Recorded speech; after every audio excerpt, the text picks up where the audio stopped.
Sports 56 with Wolo and Stats.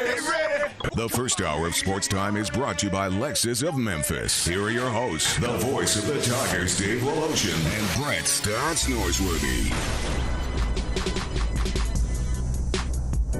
Welcome in. It's almost Friday. The weekend is almost here. And today we saw the passing of a legend, and sometimes we use that word a little too freely. There is no questioning. This was a legend who passed away at the age of 86. Henry Aaron, Hammerin' Hank, passed away, and the accolades are pouring in from everywhere because he did live a tough life at some points as his journey progressed. He always was a man of dignity and of class. He spoke his mind, particularly later in his career. He then really sort of became a fighter for civil rights, was with the Atlanta Braves organization for many years after he retired. He was a guy who emerged as a huge national name, despite the fact that he played in really smaller markets. Milwaukee, about as small as it gets in baseball. And then when they moved to Atlanta, Atlanta was really a very small town. It was the capital of the South, they like to say, but it was a smallish town back then, and yet he flourished. Brett Norsby, I'm going to let you weigh in. I know you got to see him in Memphis, of all places. I never even knew about this exhibition game, but I just wanted to point out, if people are always wondering about Hank Aaron, and if you're young, what did Hank Aaron do? We know about the 755 career home runs. He was, for a time, the home run king. In many people's minds, he still is the home run king, even though Barry Bonds did pass him, but some think that was only because of performance-enhancing drugs. But he's got to 755 career home runs. Let me just read this list because it blew me away as I was going over it today. He is the all-time leader in RBIs with 2,297. He is the all-time leader in total bases with 6,856. And I heard a columnist today say he's literally miles, if you count the feet between bases, miles ahead of everybody else. He is the number one holder of extra base hits with 1,477. He's third in the history of the game in hits with 3,771. And he is fourth all-time in games played with 2,174. And, of course, the image that I have engraved in my mind forever was when he broke Babe Ruth's record in 1974. He hit his 715th as he's trotting around the bases after he knocked the stew out of the ball off Al Downing in the Dodgers, was when all those two baseball fans ran onto the field to escort him around the bases. And he was like oblivious to it because he was just so relieved to have finally broken the record. There are so many thoughts I know that come to your mind, Brett, when you think Henry Aaron. Just such a gallant man. Great opening, Dave. Good afternoon, Dave. And 86 years of a blessed life to pass in his sleep. After all of his accomplishments, you mentioned so many of them, second in career at bats, only behind Peter Edward Rose, 305 career batting average. You know, a power hitter to win 2 batting titles, to win gold gloves, 25-time All-Star. But it was that night in April of 1974, early in the season, that we had not started the Monday Night Baseball package yet, but NBC put it on early in April. Usually that would start around middle of May, and they put it on, and Kurt Gowdy had to call Milo Hamilton locally for the Braves, and for the Dodgers, Vin Scully. Oh, I listened to that today. Beautiful. Yeah, and interesting that he hit the home run that night, of course, wearing his ubiquitous number 44, and hit it off of Al Downing, who was pitching and wearing number 44. Hank Aaron always, remembered as wearing 44, but as a rookie with the Milwaukee Braves for a full season, his rookie season, he wore number 5 and then switched the rest of his career to 44. And I did see him in Memphis in 1975 at the Liberty Bowl Stadium. You got to That's explain weird, that to me. I know. How did that work? Well, home plate, visualize the field. Okay. Home plate in the southwest corner, where most home plates of legitimate games, legitimate ballparks, they are. Most are located in the southwest corner of a field. So that would be and home plate. That would be locker room side, correct? Correct, Tigers side. In the right corner of the end zone, if you were looking from the That's press it. box side. That's where home plate was. Okay, I got that That's visual. it. Got it. All right, left field line was basically down the sideline. Sure. And left field was pretty expansive, and then center field got a little tighter, and then right field was the shortest of all short porches, only about how far? About 200 feet. Well, and he hit a can of corn pop up that was a home run, and that's what everybody went to see that night. It was cold too. And Dave, you'll get a kick out of this. Look, you can't tell people what to like and what not to like, but on a Monday night for this exhibition game in the mid 70s. About 11,000 people was the box score attendance that night, and I guess it was about that. But the parking lot at the fairgrounds, it was packed, and you know why. Monday night in the mid-70s, what do you think was Monday going on night, at the Coliseum? Wrestling. Monday night wrestling. Well, it was also when Monday Night Football began, and that was a huge audience back then. Oh, in April, you're right. Okay, you're right. Not in April when spring training or exhibition games were going on, and wrestling at the Coliseum. I mean, when we pulled up, it was like, where in the world are we going to park? Are this many people at the game? No, they're all at the Coliseum. Wow, that's funny. At wrestling. And a lot of great notes about Hank Aaron today. If you subtracted that big number, that 755, if you took that from his total hits, 3,771, he would have still had 3,000 career hits at 30-10. Oh, yeah. Well, you know what else amazed me? You mentioned 25 All-Star. You mentioned 25 All-Star games, which blew me away. And people are going, wait a second, he only played 23 years. How could that be? Because they used to have two All-Star games. They used to do that. They didn't do it for a lot of years. 4 years. Yeah. They didn't have a lot, but he was involved when that occurred. The other thing that I always thought was amazing was he was the leader all-time for home runs, and he never hit more than 49 in a season. He never had a 50-plus season, which shows you to get to 755 how consistent you had to be. This guy did it every year. Steady Eddie, and he was. And first thing you texted me this morning, I'd heard it, and you texted me, and we were back and forth. And it doesn't make him any better, and there's nothing wrong with the ones that do this now, but never wore batting gloves. It was just rub some dirt on it. And you know what? Little pine tar and get in the batter's box. I had forgotten that there's only one other guy that I can remember that never wore batting gloves was Richie Hebner, the Pirates' third baseman. He never wore gloves. Everybody else wore gloves. Well, more from that era. Yeah. More from that era. It's like Freddie Couples never wore a golf glove. I mean, there's not very many, so you remember the ones that do. That don't.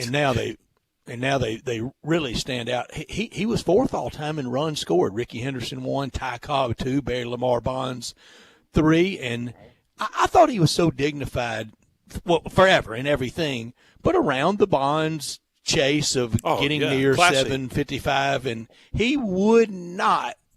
You could not bait him in to run him down. Dave, I don't ever remember Hank Aaron involved in on the field stuff, brush back pitches or him wanting to go at a pitcher. I don't ever remember him in a fracas. Do you? No. No, not at all. He played ball. That was it. He played ball. I do, and it's interesting because I was watching all these introspectives on him today, recaps. Wasn't it great? And it was. And you mentioned, I did not hear the Kurt Gowdy call. I forgot about Kurt Gowdy. But I listened to Milo, and I grew up with Milo Hamilton. He was the White Sox announcer when he first came on the scene. Is that right? He was I didn't know that. Yeah, he was the sidekick, and he would do 3 innings for Bob Elson, believe it or not. Wow. He had a year in St. Louis. He called him the commander because Elson was at that time the longest running Major League Baseball play-by-play guy, and he was just coming up. So he was really good, and then he left, and he came back to Chicago as the Cubs announcer and really got sort of the raw end of the deal by Harry Carey. That's another story for another day. But I listened to Milo, and it was good. But when I listened to Vin Scully, it was historic. He put it in such great perspective that he'd broken the record of a national icon, and he did it a black man in the rural South. I mean, wow! It was really to the point and poignant, as Vin Scully always was. So that was really interesting. That call is terrific, and for, the pride of Mobile, and he was very proud to be from the South, even with the pitfalls and the slings and arrows that went with it, and the bravery that he showed, and that box full of letters that Dusty Baker remarked about today, and it was something every year at All-Star time to see that panoply of uniforms and team colors, and for so long the National League outfield was Aaron, Clemente, and Mays, and now Willie Mays, the oldest living Hall of Fame member. Yes. I would tell you, I don't think that in my lifetime I have ever seen a better outfield than that. Of Mays, maybe the greatest all-around baseball player in terms of all five tools. Aaron, the home run king. Clemente, the greatest arm I've ever seen, and he had five tools, too. Any doubt, Dave. I don't think any doubt I'll ever see a better outfield than that National League outfield from if that it era. stayed in the air, they were going to catch it. And and then when they went late inning reserves, we had Billy Williams and Lou Brock and guys like that. So it didn't really fall off. But a lot of stretches in those years, those guys would play a whole lot of games. The seniority now of living Hall of Famers: Willie Mays 1, Whitey Herzog 2. Wow. Louis Aparicio 3, Bud Selig 4, Sandy Koufax 5, and Bill Mazeroski 6. Mm-hmm. And we just lost Don Sutton, and we've lost Gibson and Brock in the last year, right? It's about Tommy a Lasorda. year. Tommy Lasorda. Whitey Ford. My goodness, it is amazing. What is interesting, you just mentioned the oldest living guy is Mays, and, of course, Aaron, and both of those had both those players had one thing in common. Their starts were with the Negro Leagues. And it is, I think, a good thing to recognize at this very moment that those new, not just recognition, but allowing them in the record books, that was what baseball should have done several years ago. I'm glad they finally did it. Long time ago. Yeah.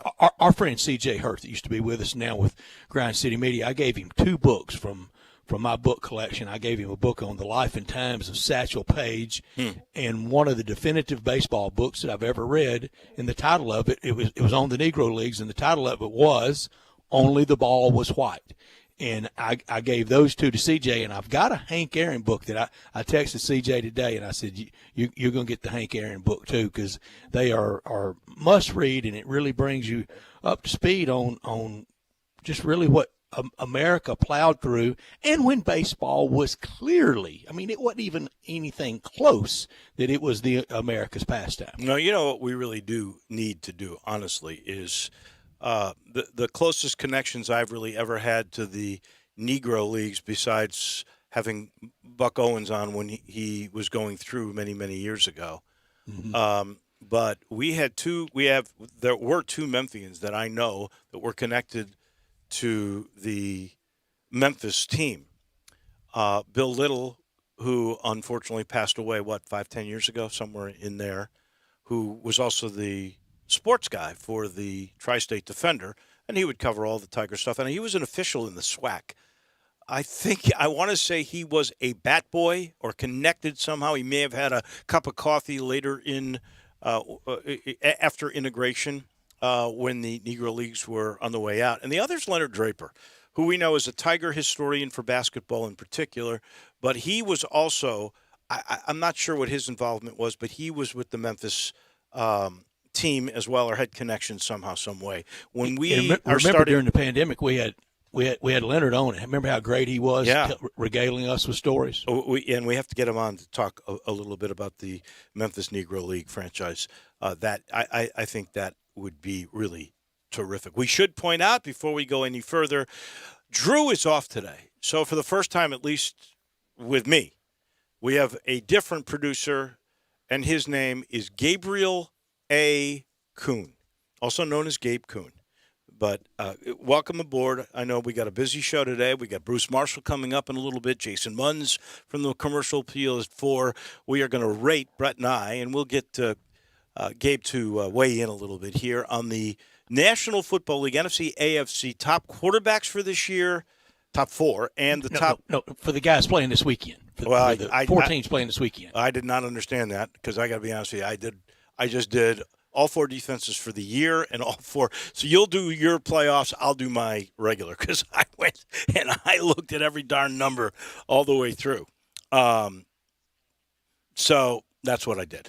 We'll also get Andy Schiffman on, and we'll talk a little bit about the pause for the Grizzlies. They'll end up missing 5 games minimum now because of the positive COVID test or tests. I'm not sure because they're kind of secretive about that, which is I don't understand, but they are, and a whole lot more. He'll come your way at 5 o'clock, 5:30. We'll make our championship picks, and then, of course, we'll get you into the weekend with Crunch Time from Taco Bell at about 5:50.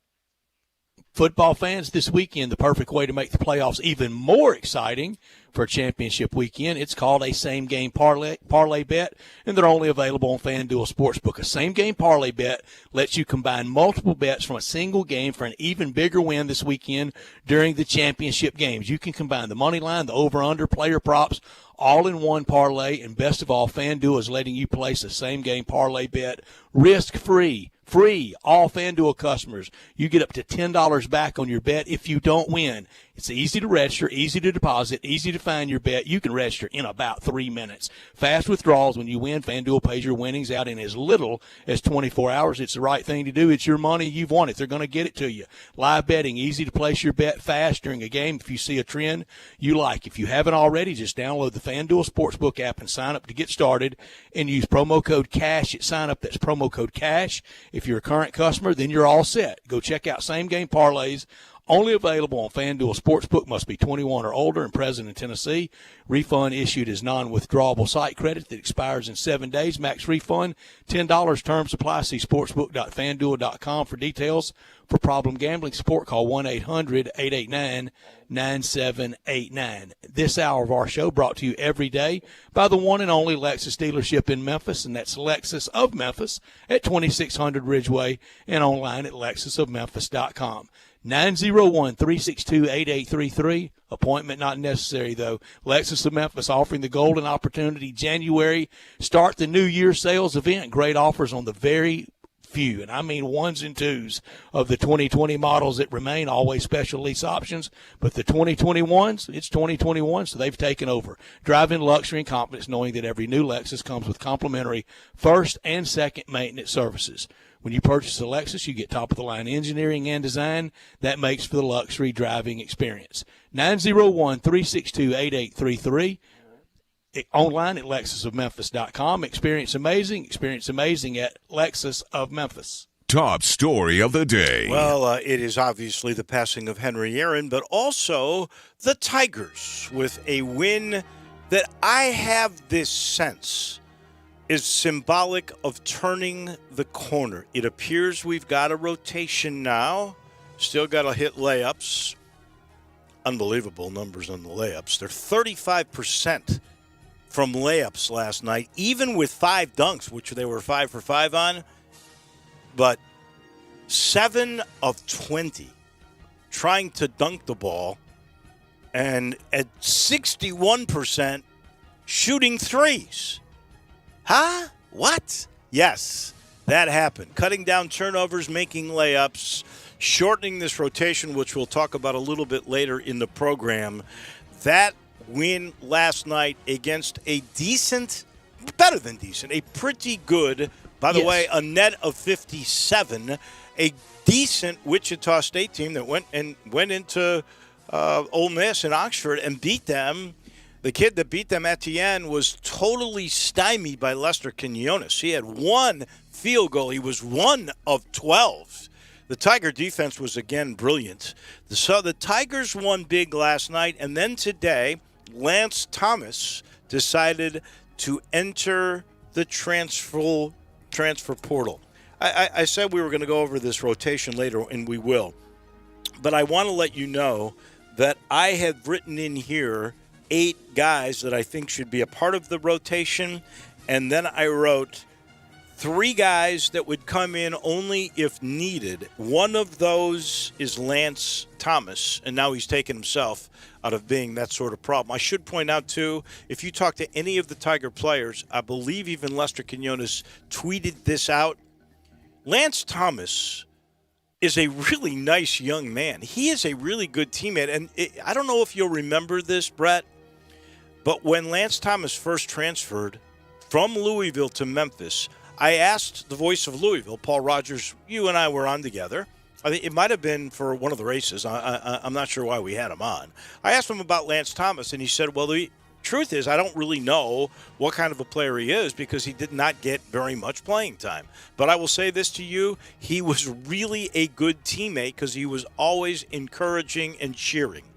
And that was what he said, and that's true. Even last night, leaving the court in what would be his final game, you could see his interaction with DeAndre Williams last night. And DeAndre Williams looked like he was almost trying to buck up Lance Thomas of, you contributed down the stretch tonight. He made his Don't last go shot. Anywhere, but yeah, made his last shot. My top story last night, I think it was the win of the year for the Tigers. I think easily that was the win of the year, and it was sure needed. Now, go do it on the road on Sunday, and maybe the season can still be salvaged, turn right back around on Tuesday night at FedEx Forum against SMU. But a loss on Sunday, and what last night will really have been, is a of one bid. That was damaging to Wichita State last night. Oh, yeah.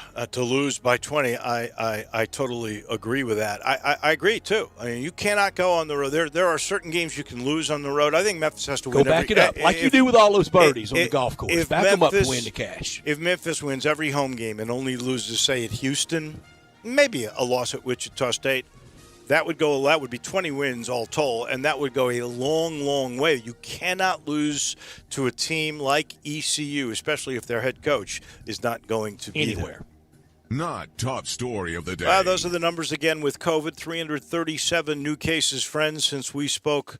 Well, I didn't even speak to you here yesterday, but since yesterday, that's what we've got. 15 new deaths after really a couple of good days without any fatalities. 5,100 active. Here's the good news. 4,100 tests down to 8.1% positivity, and the hospital space is improving. So we're getting better somewhere across the United States now. 25 and a third million. We've had 87,000 new. So that's not a good day. 422,000 have passed, and we have 9.75 million active. In the world today, we're at 98.5 million cases all told, but 400,000 new, so 25.5 million active, and we have surpassed 2.1 million in fatalities. My not top story, Joe Lenardi now with early in the week and late in the week with bracketology. Today, fresh bracketology. Only one in from the AAC, 5 from the Big East, including UConn. UConn made a good move for their own self-interest getting into the Big East. 6 from the SEC. It includes Arkansas, who's beat nobody. And notably out, Duke, and, of course, Kentucky. Nobody even making a case for Kentucky. Tennessee, currently a 3 seed. But as they always say, Dave, a lot of basketball to play. Sure. I really cannot believe. I mean, we're just looking at smell test, okay? And I'm not saying Memphis deserves to be in, not close yet. So I don't see any more than 1 from the American unless Memphis really did what I just said. Let's say there's 15 home game. There's 15 games left, right, in conference. Bundle up some wins. If the Tigers went 13-2 in those 15 games, I think they could make a case for getting in. Honestly, show me the 3 teams beyond Tennessee, Alabama, and LSU. And now I got to question LSU with the way they got pounded at home by Alabama. But show me any other team besides those 3 that really, truly belong in the NCAA tournament. You can give me $1 million in the Big Ten, I'd agree with you. You can give me a bunch from the Big 12, and I probably would agree with you. I'm sorry. Florida. Maybe. Just But because not Arkansas. Just because they just beat Tennessee. Arkansas beat nobody. No, Arkansas's beaten no one. Exactly. I really, if they get more than 4, I got to question that. But in this year, I got the feeling and they will, because you got to have 68. I know, and I think when push comes to shove, they're going to do just what they did in the college football playoff with variables that are so mixed, because we're probably not going to get all these conference games, and they're going to go, okay, we got to get brands, we got to have people watching. Let's go with the brands, and that's how the Power Fives are. Well, that would help Duke then, wouldn't it? Yeah, it would help Duke. And you heard Mike DeCourcy say he still thinks, even though Duke has not beaten anybody yet, right, that they still have a shot at getting in if they beat a couple of good teams along the way. We'll see if that is the case. And those are your top and your not top stories. Let's take a break, and when we come back to Vegas we go. The Golden Man from the Gold Sheet. That's Bruce Marshall. He comes your way next. Same great shows. We welcome you back to Sports 56 Middays. What's up? It's Sports 56 Happy Hour. A new spot on the FM dial. Check out Sports 56 on our new FM home at 98.5. Do you know one of the best things you can do for your employees or family's health? Provide Arctic Clear bottled water. Arctic Clear bottled water is your locally owned and operated bottled water provider. Arctic Clear is 100% natural spring water with free delivery and setup, dependable service, and no long-term contracts. What an easy choice. Call Jeff Manus today, 901-382-2363, or visit arctic-clear.com. Arctic Clear bottled water. Call now, 382-2363. That's 382-2363. 75 months at 3.4%. G4, MHFO 1604, MSRP 17735. Sport, MU002-364, MSRP 24740. Outlander, LZO 39486, MSRP 26630. Includes all rebates and incentives. PF 695. Excludes tax title and license with approved credit. See dealer for complete details. Offer valid through end of the month. Dealer stock only. Start 2021 with a bang and your new ride from Gossett Mitsubishi on the Pike. Spend less time filling up and more time getting to the things you love with the 2021 Mitsubishi Mirage G4, 41 mpg highway, $14,994 or $179 a month. Adventure-ready 2021 Outlander Sport, $19,673 or $239 a month. And Gossett Mitsubishi has the feature-filled family SUV 2020 Mitsubishi Outlander, $21,643 or $269 a month. Not leases, you own them. Plus, you get Mitsubishi's 10-year, 100,000-mile powertrain limited warranty. That's Gossett Mitsubishi, 1870 Covington Pike, or shop online at memphismitsubishi.com. If you want it, we got it at Gossett Motor Cars. When you're in need of quality jeans, shirts, and boots, think Frontier Western Store in Olive Branch. Frontier has thousands of square feet of merchandise at everyday low prices. Tons of jeans by Carhartt, Wrangler, and Ariat. Whether you're after classic denim jeans, dungarees, or work pants, you'll find it among Frontier's amazing selection of stylish modern fits. Flame retardant jeans and shirts are now available as well. Cold weather is here, and Frontier is restocked with insulated overalls, coats, and beanies by Carhartt. Jackets by Ariat available as well. Don't forget the boots. Frontier boasts thousands of pairs of boots in stock. Whether you want a nice pair of dress boots or need super tough work boots, Frontier has you covered. Steel toe or soft, waterproof, square toe or round, we've got them all. Ariat, Durango, Dan Post, Rocky, and many more brands. You're guaranteed to find your next favorite pair at Frontier. Frontier Western Store, 5880 Goodman Road in Olive Branch. Or shop online 24/7 at frontierwesternstore.com. Family owned and operated since 1967. Mid-South, there's never been a better time to buy than right now at Gossett Kia on Covington Pike. So start your new year in a new ride like 2021 Kia Forte, $142 a month lease. The all-new 2021 Kia Soul, completely redesigned exterior and interior, yours for $148 a month lease. Plus the sporty midsize sedan 2021 Kia K5, $182 a month lease. All 36 months, $3149 due at signing. Plus Kia's 10-year, 100,000-mile powertrain limited warranty. So hurry to Gossett Kia Covington Pike. Online, KiaCovingtonPike.com. Ask for Bobby J. He'll put you in a Kia today. If you want it, we got it at Gossett Motor Cars. All 36-month leases, $3149 due at signing, 0 security deposit, $650 acquisition fee, 10,000 miles per year, 20 cents excess mileage, Forte ME2 96,274, MSRP 20,625, Soul M7755,682, MSRP 20,315, K5 MG 003199, MSRP 25,725, includes all manufacturer rebates and incentives, PF 695, excludes tax title and license with approved credit warranty, is a limited powertrain warranty. See Kia.com or retailer for details. Offer valid through 1/31/21, dealer stock only. Now, back to Sports Time on Sports 56 with Wolo and Stats. This hour of Sports Time is brought to you by Lexus of Memphis. Here once again are Dave Wolochen and Brett Norsworthy.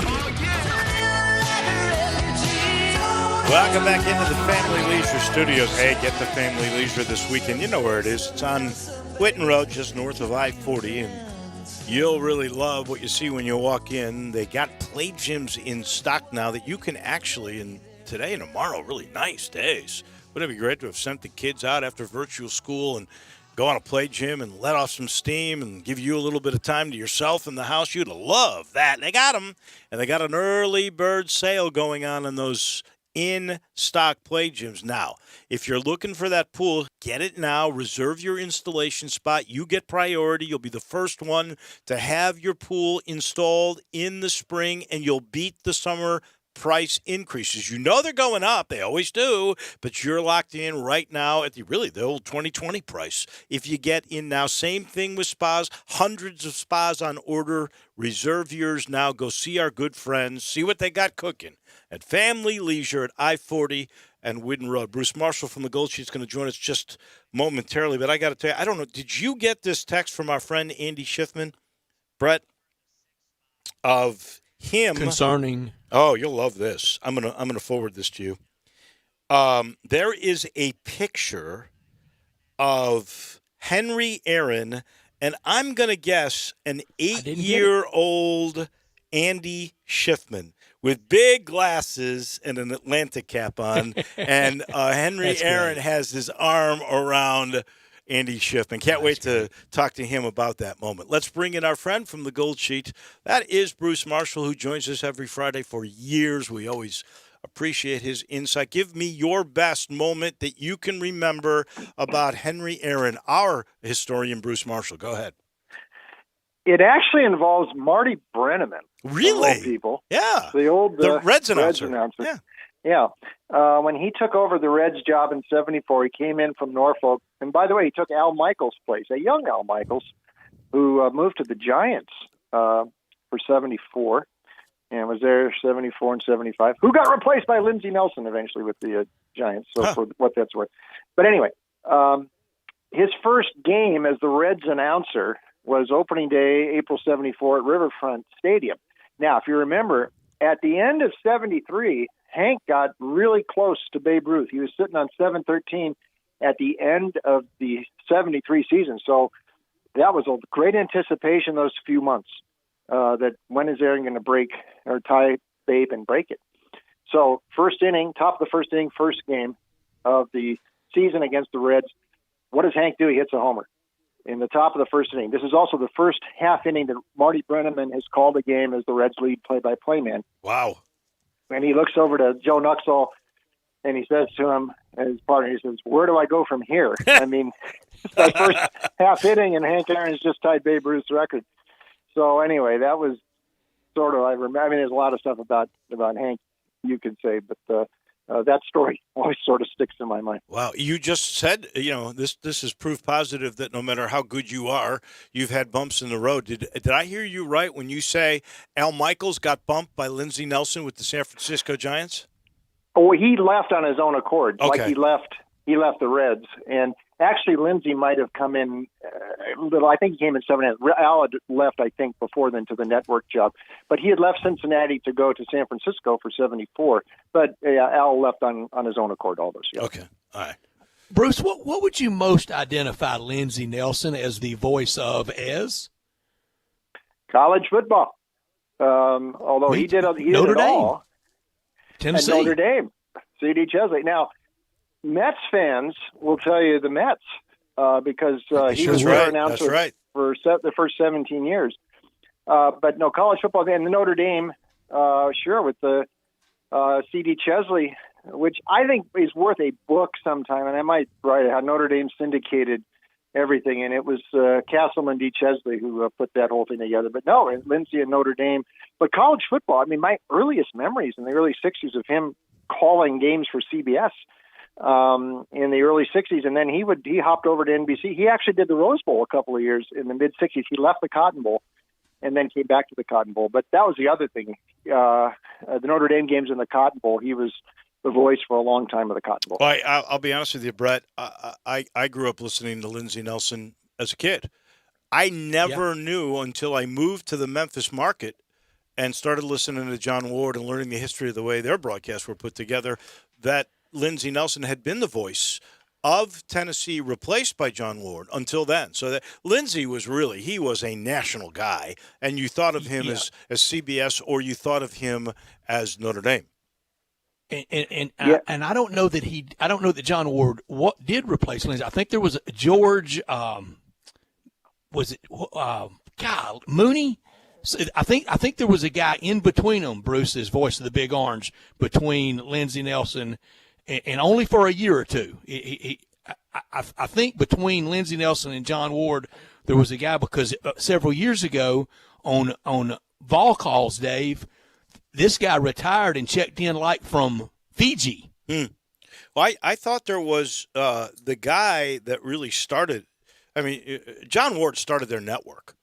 And he had an agency, and that's how he was able to give the university $2 million at the end of his career, because he was a brilliant guy, and he got involved with the advertising aspect of the network.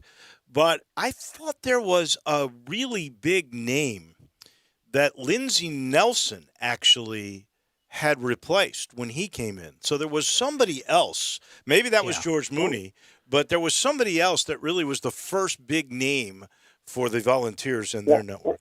Well, I know Lindsey moved back to Knoxville in his retirement. So he moved back to Knoxville. But the other Lindsey story, real quick, he was in the Army with Andy Rooney, working in the Army in the press corps, I guess, and the old 60 Minutes guy. And Rooney once said, Lindsey's the only guy who dressed better in the Army than he does now. Remember, Lindsey had those loud jackets. Yes. Well, he got that from Haywood Hale-Broon. Hale-Broon. That's right. Yeah. Yeah, loud was the fabric of the day.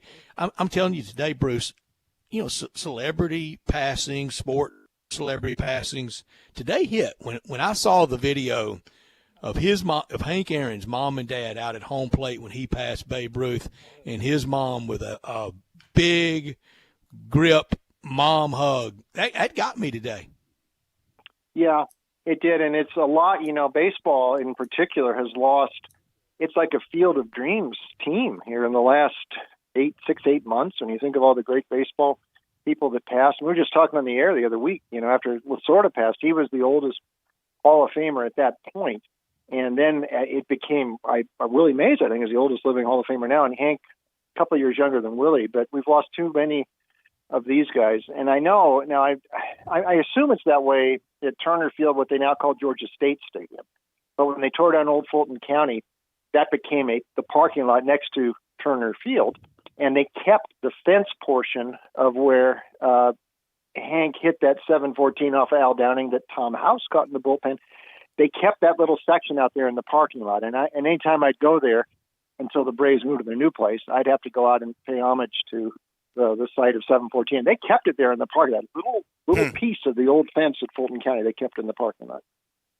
All right, And at the TED, they had a very fashionable club in left field called 755. And one night at SEC championship game, Coca-Cola hosted a big party, and Hank Aaron was there, and to get to shake hands with Hank Aaron and his 755 club was real good. That's really cool.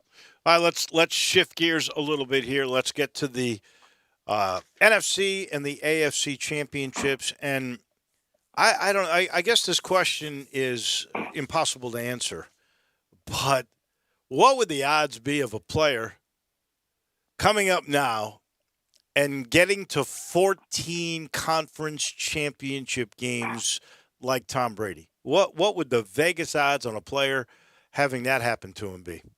Astronomical. Though I'd love to live as long to cash that for many years down the road. Yeah. But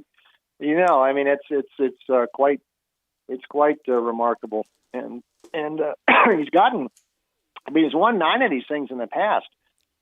So he certainly has. He's done better in these than Aaron Rodgers, and it's quite remarkable. This whole season has sort of reminded me a bit of for Brady when Joe Montana went to the Chiefs. Sort of, although Montana, he'd been sort of hurt his last couple of years with the 49ers, and he sort of revived himself. But Brady's been going pretty strong. But it didn't tarnish Montana's career that he didn't win a Super Bowl with Kansas City, and it won't with Brady either. Right. If he doesn't win a Super Bowl here, but it would sure burnish his credentials if he. We know he's going in first ballot Hall of Fame anyway. But I mean, this would really cement him as the GOAT if he wins this one. Will he win this one? Break that one down. In Lambeau, in Green Bay, on the frozen tundra, it's going to be in the 20s. It's going to be cold, although that shouldn't shake Brady. It could shake some of the other Buccaneers. Break it down like only Bruce Marshall from the Gold Sheet can. Well, it might. I mean, we'll see. I mean, he's played in this stuff before, but, you know, they haven't been living in this stuff. And Green Bay, they practice indoors at this stuff too, Green Bay. So, but they have played in it against Tennessee most recently. And last week, it'll be colder than it was for the Ram game. I think a lot of this game comes down to the defenses and actually the running games. I mean, it's Rodgers, Brady, and lots talking about that. But I think both these guys need their running games to work. Tampa Bay has sort of evolved into a different sort of identity as the season has progressed, and it's more of a run-first offense there, whether it be Jones, who's got a quad strain, which I would wonder about that in the cold. But Leonard Fournette's become more of this offense as the season has progressed. He could play a very important role. And Tampa Bay ran very well the first game, and it was Jones doing a lot of the damage against the Pack back in mid-October. The other way, Green Bay did not run too well the first game. Now, that game might be an outlier. Strange things happened. 10-0 Green Bay lead. Then they were down 28-10 at halftime. He threw 2 of his 5 picks on the season within about a minute of one another in the second quarter of that game. One returned for a touchdown by the Bucs by Dean. But I think both these teams are going to have to run. And everything sort of sets up off of that. It certainly helped Rodgers last week. They were running against the Rams. And it's helped Brady, too. Tampa Bay's rush defense is top ranked in the NFL, although it's pretty narrow margin up there at the top, you know, a yard or two the best, but it still was the best. And they did slow down Green Bay the first time. If Rodgers has to go completely one-dimensional, as good as he is, it's going to hurt him. And I kind of like Brady in this spot. I mean, I something tells me this team is just getting better and better and better, and I'm yet to be convinced this is a great Green Bay team. The Rams just lacked confidence last week. You kind of see it early. Tampa Bay doesn't have that problem. I think they're going to win it. 26-23 Buccaneers. Wow. Wow. Let me say that again. Wow. You've got the upset there. You had upsets last week, too. So interesting indeed. What about the other side? Yeah, I think so. And the second game, 5:40 Central Time, Bills Chiefs, an AFL affair. I love it. Yeah, I wrote about it this week. I mean, this is a rematch. Actually, you got 3 of the Final Four teams who were in the first Final Four for the Super Bowl back in 1966. And it was Buffalo, Kansas City in the AFL. Chiefs won that one in Buffalo. Buffalo got them back about 27 years later when Montana went in there. But let's see what happens in this one. Mahomes is going to play. Point spread, had Mahomes been healthy, would have, right from the boat, this would have been 4.5 Kansas City. They opened it at 3. If they knew he was out, Buffalo probably would have been favored by 1 in this game. He's in there now, but I think this spread's up about 3.5 now. I think a lot of Kansas City people who bet it at 3 thinking Mahomes is going to play. Now, he will play, but he is just a week away from getting KO'd, and he's got this toe injury too. And when he first got knocked out last week, I had, at the outset, thought, oh, my God, it's his toe again, because he had aggravated that right before, he got KO'd last week. That could limit him somewhat. So keep a mention of that. This number is so thin. If you like Buffalo, you better think the Bills can win. Although Kansas City hasn't covered a point spread in 9 games. Usually they've been laying a lot more points than this. I think Buffalo's capable. Throw out that first game. Strange part of the season. Allen's shoulder was sore in October. They had 3 straight games. The Tennessee game and the Chiefs game and the Jets game, the offense didn't do much. The schedule got really screwed up because of that Tennessee game the week before. They were going to play it, then they weren't going to play it, then they were, and they pushed it to Tuesday, and they pushed the Thursday game with the Chiefs back to the next Monday, when there were 2 Monday games that day. It was damp and cold and drizzly in Buffalo. They were without Milano, their top linebacker, and they lost. Chiefs ran on them pretty well that game. I don't think any of that happens this time. I think Buffalo comes in here a lot different, a lot more confident. They're playing extremely well. Allen can do a lot of things out of the quarterback spot. Diggs will be more of a downfield threat than he was the first game when everything was kind of underneath. A little surprised Buffalo went Mike Leach last week at the start of the game, all those throws, but Allen's their guy. I think they can go in here and win. 27-24 Bills. I don't think I'm nitpicking on the Chiefs, but they haven't played a great 60 minutes, I think, since that Baltimore game back in September. So I'll take the Bills. Wow. So you've got Super Bowl. Both of the underdogs winning. Yep. If that is the Super Bowl, who's the favorite? Probably Tampa Bay, because it'll be played on its home field, although it's not really a home thing this year doesn't mean much. It'll be the first time a team has ever played a Super Bowl on its home field. Right. So, and by the way, Buffalo will be going back to Tampa, different stadium, but this is where their Super Bowl failures began in the 1990 season, if you remember. So a lot of interesting angles there, and of course Brady would dominate. That would be close to pick 'em, maybe, and maybe Tampa Bay won. But either way, you're going to get a great matchup in the Super. No doubt. Bruce, as always, we truly appreciate it. We'll be talking about that for a couple of weeks, whichever way this thing goes. How do we get more of you? Yeah, thanks, Dave. Check us out online, goldsheet.com. You can read actually about those 1966 Super Bowl semifinals, my cover story this week, and some conference championship history. And we do Gold Sheet basketball every day now, very well received. And so that's up there now. Goldsheet.com, my picks there, also VegasInsider.donbest.com. As always, my friend, we appreciate it. Have a great weekend watching all the games, and we shall chat next Friday. Okay. Good luck. That is Bruce Marshall. He's brought to you by Sheldon, Rosengarten, Marks and Bensdorf, and there's something missing in the real estate market right now. It's called homes. That's right. Homes for sale are missing. There's so few on the market that anybody thinking of selling their home or their condo ought to take advantage of this crazy hot market. And I'm telling you, I get this from Sheldon with Marks Bensdorf Realtors. But to avoid hazards, pitfalls, and problems, please make sure you choose the right agent to represent you. Sheldon always recommends talk to 2 or 3 real estate brokers. Just make sure he's one of them. And that is the difference. When you talk about experience and levels of knowledge, nobody is going to beat my guy, Sheldon. He has this highly successful strategic marketing program with a Shellbox option. It can mean the difference in whether you sit or you sell. So if you're thinking of selling or buying, call or email Sheldon, MemphisRelocate.com or 483-0546. No need to tell you it's 901. That's Sheldon at 483-0546 or MemphisRelocate.com. Back in a minute, we'll put a wrap on this very first hour on this Friday of Sports Time on Sports 56. Catch all the NFL playoff action all the way through to the Super Bowl right here on Sports 56, 96.1, and 98.5.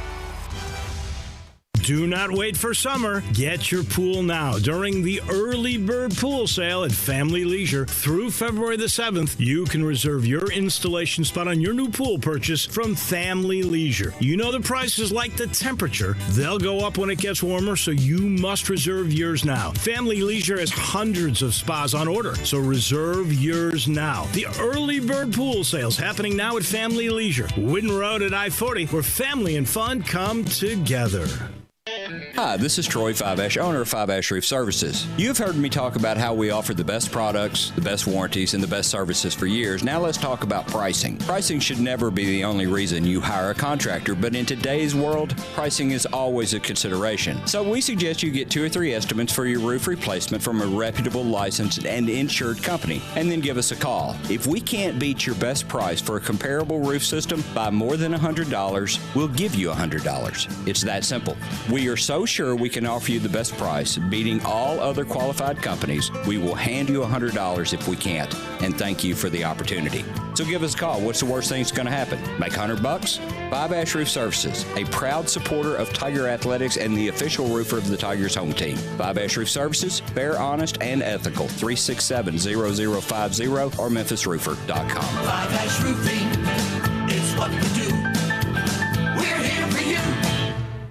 A good friend of mine often says that golfers are the best athletes. This is Sheldon Rosengarten with Marks Bensdorf Realtors. Now, I don't want to embarrass Ed by mentioning his name, but if you stop and think about it, he may be right. Just like the best real estate agent may not be who you think.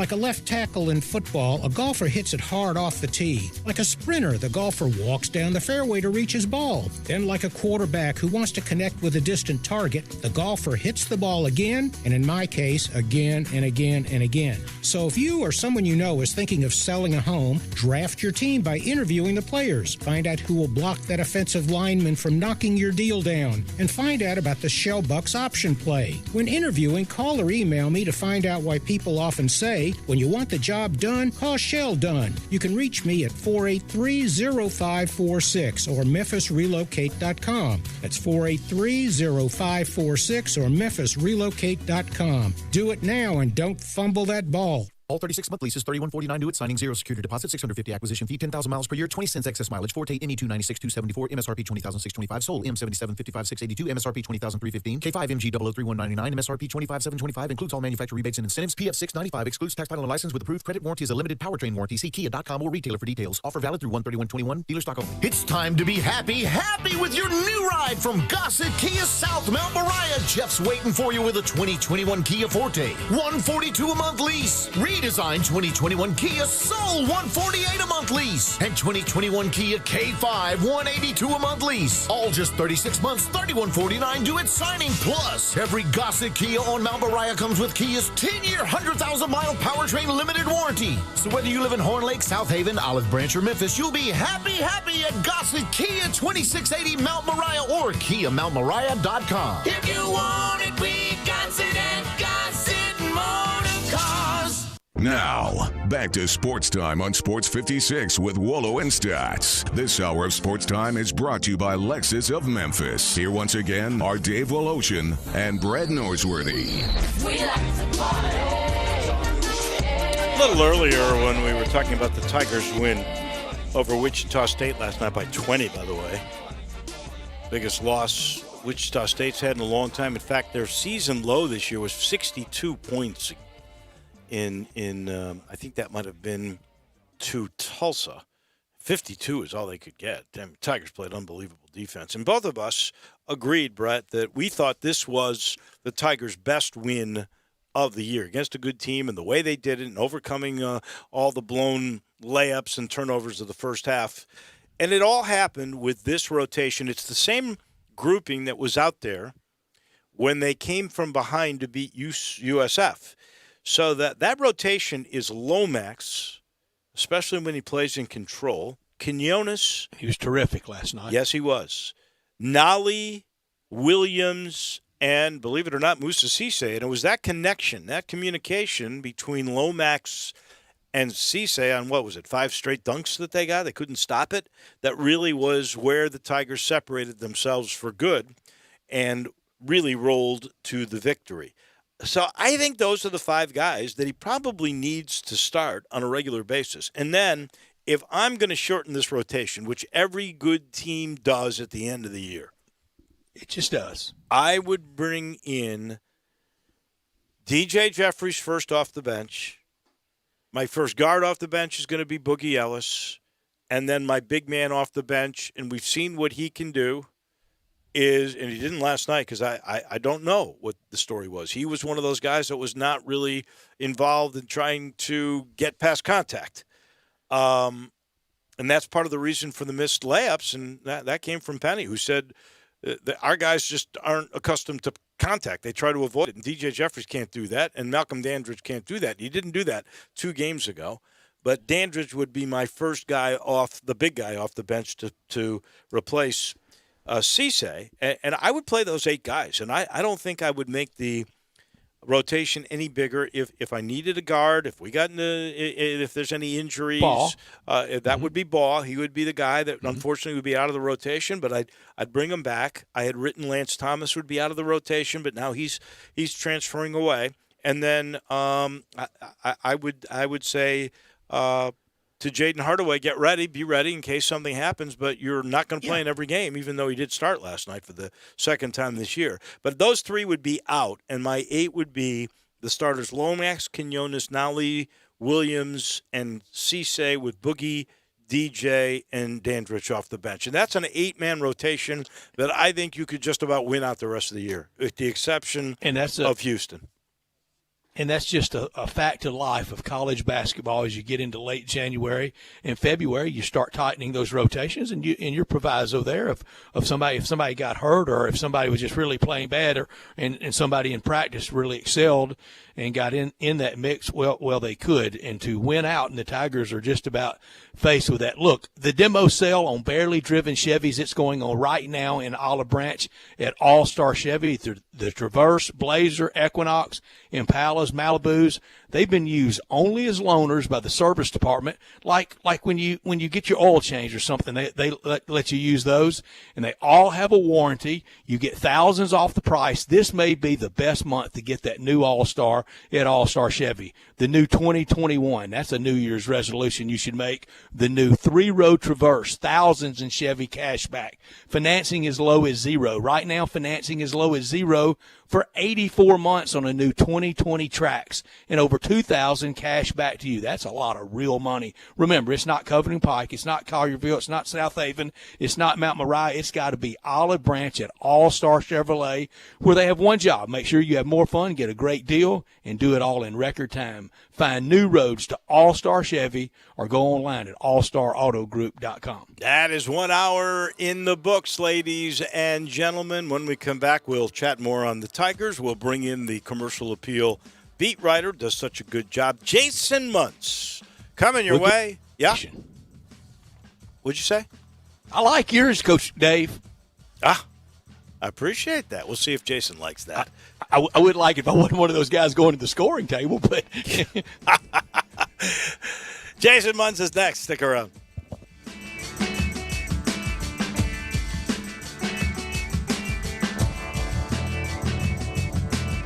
First Bank is here to help you. Whether you're a business looking for a loan to expand or refinance an existing one, a homeowner looking for a mortgage or home equity line, a consumer wanting to finance your dream car, or wanting a competitive rate on your CD deposits, let First Bank try to handle your banking needs. Stop into one of First Bank's 3 local branches today: 6482 Poplar Avenue, just east of International Paper, 8398 Highway 64 across from Wolf Chase, and 6280 Highway 64 in Oakland. Or check them out online at firstbankonline.com.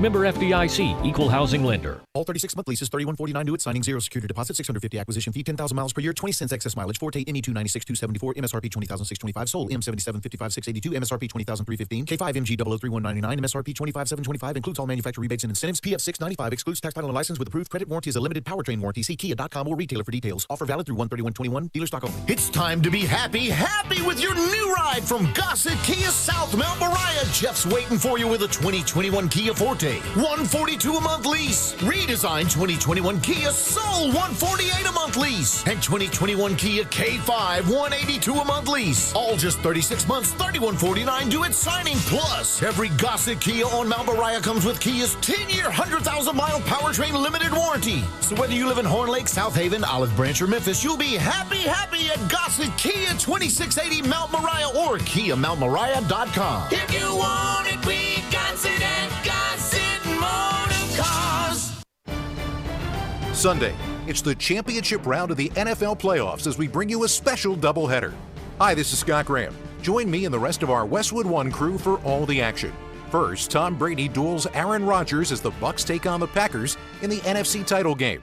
Then it's the top 2 seeds in the AFC when the Kansas City Chiefs host the Buffalo Bills. Hear the playoff picture unfold right here. Catch the NFL playoffs on Sports 56, 96.1, and 98.5. Brian Elder's Roofing Solutions. 2021 is finally here. Might I suggest we start the wonderful new year with a makeover for your beautiful house. I'm Brian Elder. I'm a roofer. I fix roofs. Don't let them tell you that it has to be replaced when all it may need is some love. 867-0303. Let me love on your roof. I've made quite the reputation over the last decade as the guy to call after the insurance company denies the claim. Overturning a claim that has gone bad is an art form where you argue county code, manufacturer specs, and details of your policy that they have to abide by. So let me see it first. If I say it's a claim, it's a claim. 867-0303. Money is free at Brian Elder Roofing with 0% financing for half a decade. I'll measure your roof from outer space and get you a quote right over the phone. 867-0303 or BrianElderRoofing.com. Call 867-0303. Brian Elder's Roofing Solutions. All 75 months at 3.4%. G4, MHFO1604, MSRP 17735. Sport, MU002364, MSRP 24740. Outlander LZO 39486, MSRP 26630. Includes all rebates and incentives. PF 695. Excludes tax, title, and license with approved credit. See dealer for complete details. Offer valid through end of the month. Dealer stock only. Start 2021 with a bang and your new ride from Gossett Mitsubishi on the Pike. Spend less time filling up and more time getting to the things you love with the 2021 Mitsubishi Mirage G4, 41 mpg highway, $14,994 or $179 a month. Adventure-ready 2021 Outlander Sport, $19,673 or $239 a month. And Gossett Mitsubishi has the feature-filled family SUV 2020 Mitsubishi Outlander, $21,643 or $269 a month. Not leases, you own them. Plus, you get Mitsubishi's 10-year, 100,000-mile powertrain limited warranty. That's Gossett Mitsubishi, 1870 Covington Pike, or shop online at memphismitsubishi.com. If you want it, we got it at Gossett Motor Cars. We are Sports 56 WHBQ Memphis, W253DF Memphis, and WIVG Tunica Memphis. Flynn Broadcasting Stations. Now, more of Sports Time on Sports 56 with Wolo and Stats. This hour of Sports Time is brought to you by Homer Skelton Hyundai. Here once again are Dave Woloshin and Brad Norsworthy. Welcome in, and nice to have you with us. Hour number 2 on a Friday. We're going to bring you into the weekend. Dave Woloshin, Brett Norsworthy, Drew Barrett is off, Gabe Kuhn filling in for him across the way on a day where we all sort of mourn the loss of a legend. We don't use that term loosely when speaking about Henry Aaron, the home run king, passing away today at the age of 86. We spoke extensively about him in the first hour.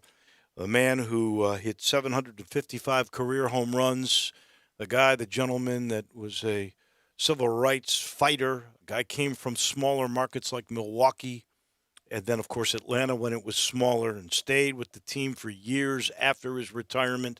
Had so many records, the most RBI, total bases, extra base hits in the history of the game. Second most home runs, some people would say, because of the way Bonds took the steroids or the performance-enhancing drugs, that really he should be the number one home run hitter. He was third in hits. He was fourth in games played. He was truly a living legend with class all of the way, and we all mourn him today. And then, Brett, you and I both agree, last night, biggest win of the year for the U of M. In the news today that Lance Thomas, who made his last shot as a Tiger, is entering the transfer portal. So with all, was the second player in the new calendar year to do that with Ahmad Rand, and that's just part of, I hate it for both of them, but Dave, that's just part of the narrowing down of the roster. It happens. And honestly, I think that is a good move for both of those young men. We really never got a chance to see Ahmad Rand, but with what's coming in next year, and let's face it, the emergence or health of Malcolm Dandridge, and the fact that everything is your one guy is going to be Cisse, you're not going to beat him out.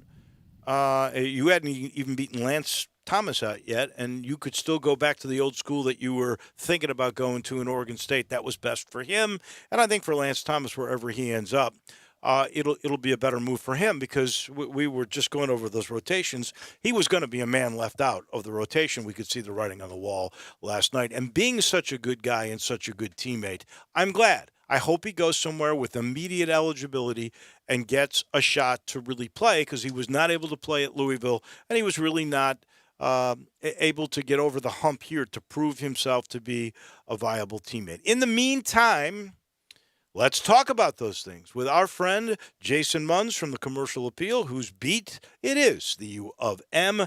Good afternoon.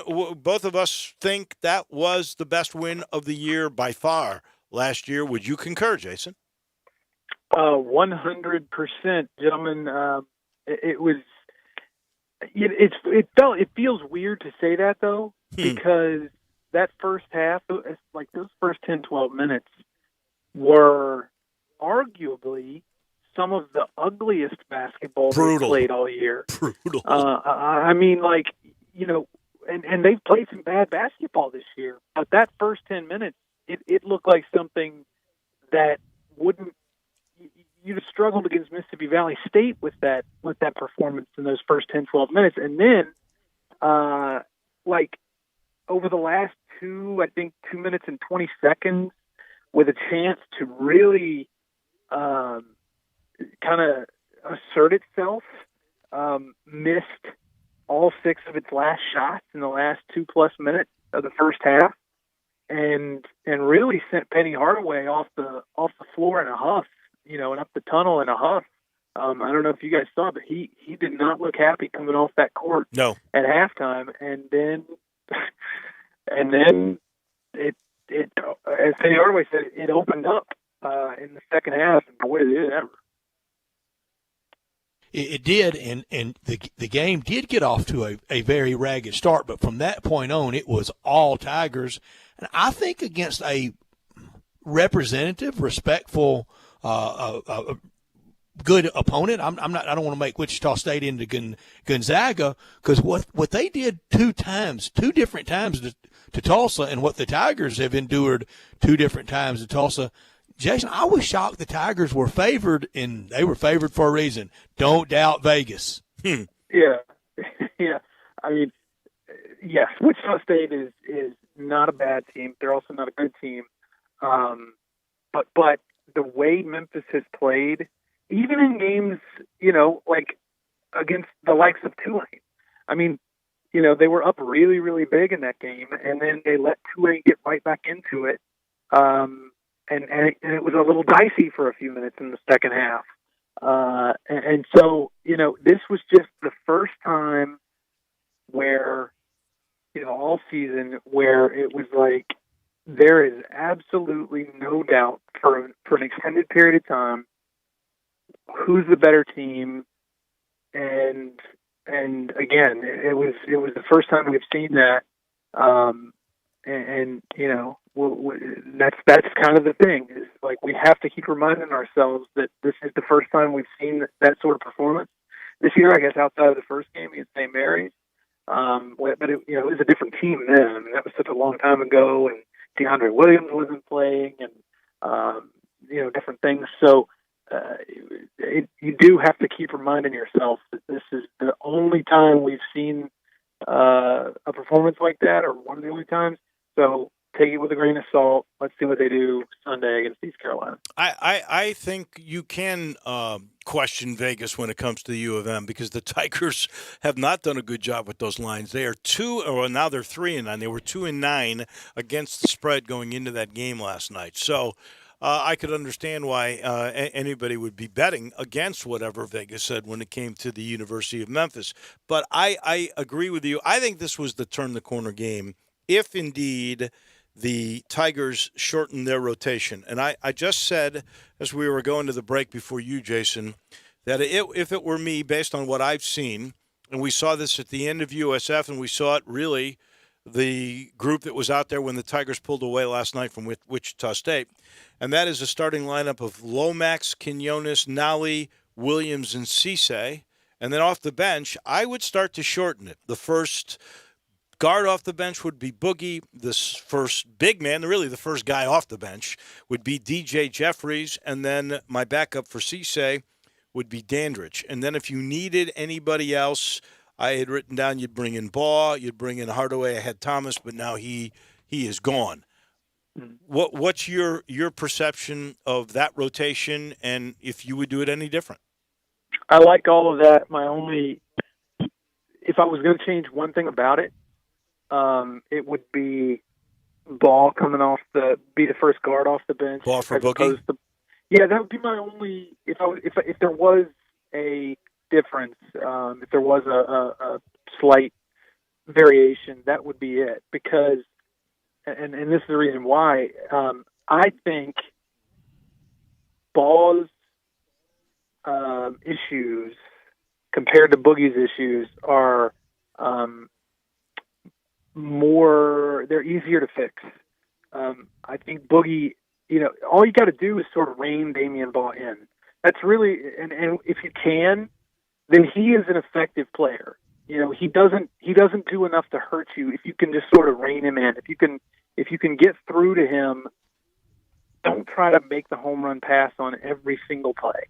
don't try to, make some highlight reel, fast break layup where you're going 1-on-2 and there's like still 20 seconds left on the shot clock after you force the stop on the other end. When you get a stop on the other end, you need to capitalize on it. And, if you're not out in transition, you need to set things up and go from there. If it doesn't happen, it doesn't happen. But at least you gave yourself a better chance than sort of running wildly down the floor out of control and not even really putting up what you would call a shot, just sort of throwing it toward the rim. That seems to be one of Damian Ball's biggest problems. But that is fixable if you just sort of can get through to him. Boogie, on the other hand, I think his issues are harder to. Well, what are they? Because you said they're a harder fix. Yeah. There's confidence. There's you some can mental look at him and toughness tell. for sure. Well, he's one of the guys he was referring to last night when he said part of the reason we miss so many layups is we try to avoid contact. So we basically was calling out a couple of guys, and Boogie was one of them. I think DJ Jeffries was the other who could have tried to dunk a ball. Jason, when he flew in from the corner and didn't. I feel sorry for Boogie Ellis. I feel sorry for him at times. He looks like, he looks like he needs a gigantic hug and a big infusion of confidence.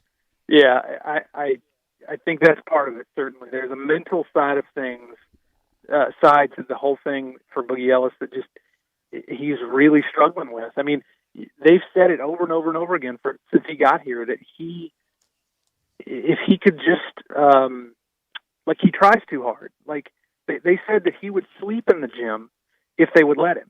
And that is, they're trying to get through to him that is not how you break out of a slump.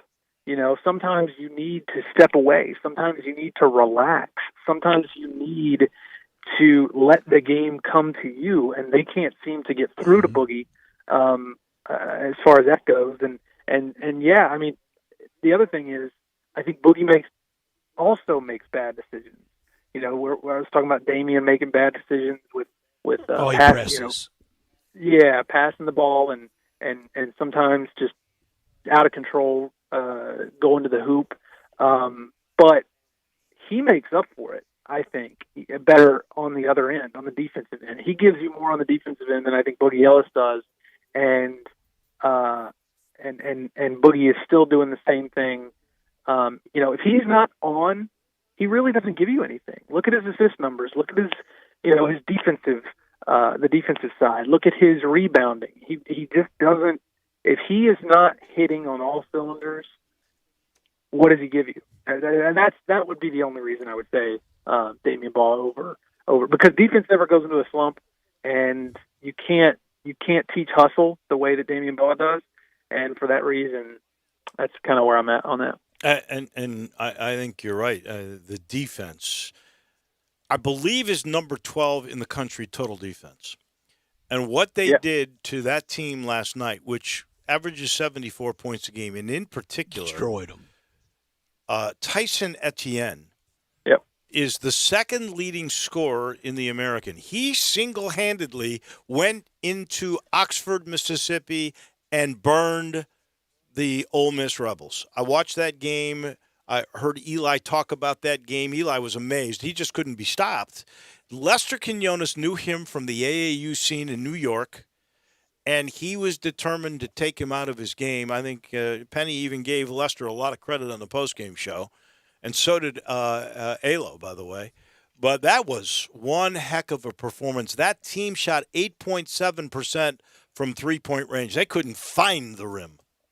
On what, 24 attempts or something crazy like that, 8.7%. I don't know that I've ever seen anything like that. But yeah, no, a little birdie, as I was getting ready for our side of the post game last night, a little birdie dropped me a line and said I needed to ask Alex Lomax about the job Lester Quinones did on Etienne defensively, and so I did. And Alex said that was like the story of the game. I mean, you mentioned it. Tyson Etienne came into the game averaging 17 points a game or something 18, crazy like that. 18 points a game. He scores 3. He scores 3 against Lester Quinones, and the other thing that I was just amazed by.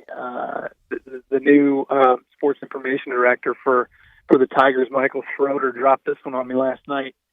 It's the fourth straight game that Memphis has held its opponent to 60 points or less, and that is the first time since 2008 that Memphis has done that. They are playing defense right now like at a championship caliber rate. They are, and it almost makes it a shame that like that they've only what did I say 7-5? Mm-hmm. Like they should not be 7-5 based on the way they're playing defense, and it just kind of it's like you talking about feeling sorry for people. You feel sorry for Penny. Yeah, because the defense is because he can't make shots for them. Yeah, right. Yeah, no, yeah. The defense is playing above and beyond well enough to have this team in a much better position than it is. Yeah, I mean, the coach cannot play for you. I think they're in right positions, and we've all noted this, and that's a great note by Michael Schroeder. And you just said it about Damian Ball individually. You that defense has to travel. It has to be packed this time of year. And offense, you just got to get it the best way you can. But most of this year, this team has played hard. It's never been an effort thing. It hadn't been anything resembling last year at Tulsa in that deficit, Jason. No. I have talked to, or I've heard that whenever the Memphis coaching staff, whenever members of the Memphis coaching staff end up, just in passing or hearing from, coaches they know that they talk to kind of on a semi-regular basis, that the one thing that they all say when they're talking to the Memphis coaching staff about Memphis, about these Tigers, is how unbelievably hard they play. And it's all of them without exception. They all talk about just how unbelievably hard this team plays and how, the next thing that comes after that is just how difficult it is to get college basketball players to play that hard every night out. And, so the point is that, when the coaching staff is hearing from their contemporaries, they're hearing things like it's going to get better because you don't play that hard and keep losing more often than not. You'll eventually turn get the corner. rewarded. Yeah, you'll eventually turn the corner, and maybe Willow, you're right. Maybe last night was the turning point. I think so much of it now will be on Lomax, and I asked Lomax after the game how you cut down on turnovers, and he's a stand-up guy. He really is, and he said it's really on me because I've got to take the ball out of their hand more. I got to dictate pace more. I've got to be better about taking chances and not allowing them to take chances and throw goofy passes. And I like that explanation because he's critical. I've been critical of him because he hasn't done those things. If he's ready to take that step and say, I don't care about scoring, but I care about pace and I care about controlling the ball, you can't have 21 turnovers in a game like they did in the Tulsa game. That's 35% of your possessions. You don't even get a shot. You can't do that. And you couldn't do that. You talked about the early moments of that first half. I think they had 10 turnovers in the first 12 minutes of that game. I mean, that's ridiculous. You can't win a game that way. So if he comes in, becomes the steady force, doesn't care about scoring, which is what we've been talking about all this time, he shortens that rotation. I think this team can take a run. And I think last night proved to them that they could beat a team that's a pretty good team. And they all said afterwards, that's the second best team in the conference, or maybe third behind us, right? That we just took the task and beat them by 20. So if that is the case, let's just say they go on a tear here and they win. They got 15 games left. They win 13 of the 15. I'm going to say they lose one to Houston and they lose one at Wichita State, because that team's going to play a lot better when they get there. That building is a tough building to play, although they don't have a lot of people or any people maybe in that building. So, maybe that won't be so tough. But let's say the combination, they lose twice to Houston, whatever it is, and they go 13-2 the rest of the way. So that would make them what? I believe 20-7. Is that enough to get an at-large into the NCAA tournament? Now, remember, last night's team, the one they just beat by 20, was a 57 net. Yep. And Memphis came in a 105. So they got a long way to go, but that's a good first step. Would they make the NCAA tournament as an at-large? Man, that's tough to say. I mean, it sounds great. I'm be honest with you. It sounds like it should, but I don't know. I mean, I would love to say, yes, but I don't know. I just don't know. Well, I think you'd have enough quad 1 and 2 wins in there to get you in. It would then just come down to, does this committee believe that the American is a two-bid conference? That's what I think. If they're going to give, and Brett and I were just talking about this in the first hour, if they're going to give the SEC 6 teams like most people think, I don't see how there's any more than 3 good teams. Then it's just a matter of, what does the league think, or what does the committee think about the American, and are they just going to go in this crazy year with brand names? That's my sense of it. Yeah, I mean, I think it will also depend on how the rest of the league shakes out. I mean, you don't want Houston to get slipped, to have somebody slip up on them a couple of times besides Memphis. But at the same time, you do want, you want it to be top heavy, I guess, if Memphis is going to, if it's going to end up being a 2-bid league. Because at this stage there are no more non-conference games. But to me, that's kind of what you want, is you want the Tulsas to keep playing well. The teams you've lost to. You want Tulsa to keep playing well. You want, those types of teams to keep playing well. So I certainly see that as a possibility. Because a lot of it also does depend on exactly how you're playing at the right time. I also think that I'm going to be very interested to see how much weight they place on those first 7 games that Memphis played without DeAndre Williams. I think this year, probably more than any other, there's going to be more weight placed on what you have now as opposed to what you didn't have when you went whatever they went in those first 7 games, 4-3 or 3-4, whatever it was. But listen, last night's game got them up to number 91 in the bet. So, they made a big move, and it would be hard to see them not making another just huge surge in those net rankings if they go 13-2 the rest of the way. Yeah, Jason, I'm with David. I don't think the SEC is anything special, but it is killing the Tigers right now that they lost to, as it stands right now, they lost to number 13 out of 14 in the SEC when they lost to Auburn. Yeah, that's tough. And to me, it all gets back to those turnovers. You cut down the turnovers by even just 2 per game, an average of 2 per game over this first 10, 12 games, whatever it's been. If you just shave it down by 2 on average, you have at least 2 or 3 more wins than you have right now. You're at least 9-3 and perhaps 10-2. And we're having a much different conversation. We really would. Last thing for Jason Munz, we're short on time, but since you brought this up, and I've been saying I really believe this committee will end up going with brand names. So I'm going to ask this question to both of you. Which is the bigger brand name for college basketball? If it comes down to something like this, is the University of Memphis, with their history and that 2008 team and the Larry Finch team and the Dana Kirk teams, is that team more of a brand name than Mississippi State in basketball, than Auburn in basketball? Although Auburn got to a Final Four here just a couple of years ago, which one would matter most to the committee? If all things are kind of equal here, the mix. Auburn's not going to be in the mix for any committee decisions. They're firmly on the outside, and I don't think State will either. And that's ultimately, I think, will cost Ben Howland his job. Jason?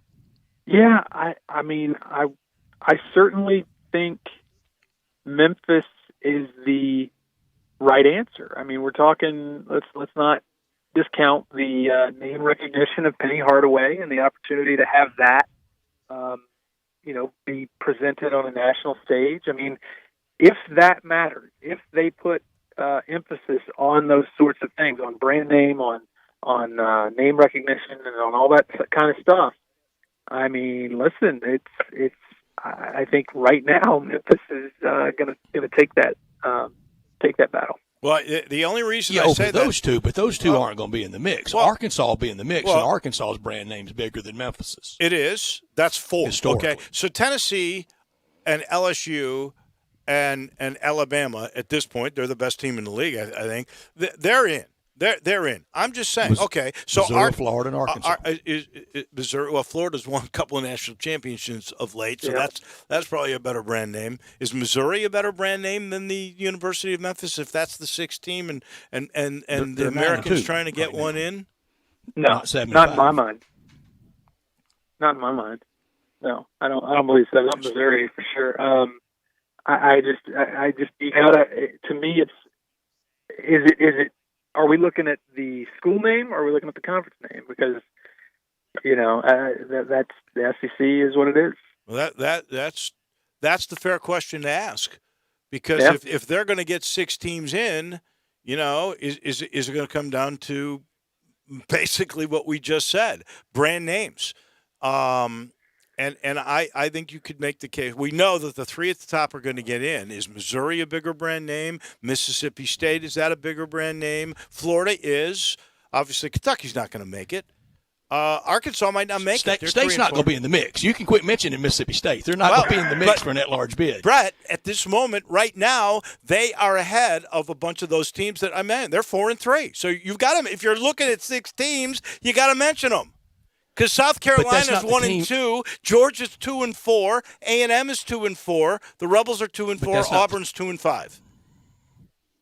That's not the teams that are ahead of them, Dave. Who's ahead of them then, Brett? Name the 6 teams in the bracket. I just did in the bracketology. They're not ahead of them. Well, who's the 6th team? The 3 gimmies and Missouri, Florida, and Arkansas. Okay, Florida and Arkansas. I just don't see how Missouri, if it's all things are equal, if you're looking at bigger names, brand names, but they're not equal. One's 9-2 and one's 7-5. Well, that's true. They're not equal. I gotcha. But we're looking at the end of the year, and I'm looking at their league, and they are 9-2 well, that's overall. with a 13-2 run you're talking about going on. Right, I am. I'm talking about a big run, and I don't think Missouri's going to go on a big run because I think they're about to go downward.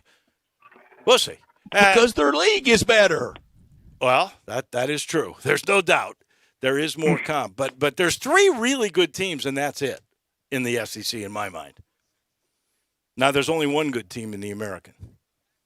Yes, as we sit here today, it's Houston and everybody else. But it's going to be interesting to see how this thing plays out. That's for sure. No doubt. Jason, as always, we appreciate it. I take it you're not going to Greenville. Nope, not going to Greenville, unfortunately. Well, I shouldn't say unfortunately. It's but no, not going to Greenville. Let's just hope there is a game in Greenville for sure, because that the Tigers on this roll right now would love the shot at winning a road game in conference. Thank you, my friend. We'll talk to you next Friday. All right. Appreciate it, guys. That is Jason Munz from the Commercial Appeal, brought to you by our title sponsor. That's Homer Skelton Hyundai in Olive Branch. And, of course, Genesis of Olive Branch. Same company, same great place, and they're getting bigger. Boy, they're going to do a remodel job on this place because they're selling cars. They're selling so many Genesis cars in particular. If they could only get more product. I mean, that's the thing. Genesis are becoming so popular, and the opportunities are so good. This product's so good. You get a 10-year, 100,000-mile limited powertrain warranty on every new car, and that includes the Hyundais.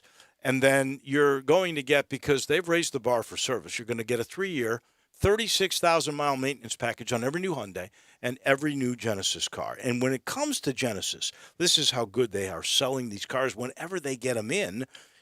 Out of 355 national dealers, and remember the formula takes in large markets with sales, they're in the top 50. They're the top 10 in the region. They're number 2 in the district. They were number 1. They're going to get back to number 1, which means there's opportunities for you. Go see my friend Vinny Gerard. He's now over the Genesis department.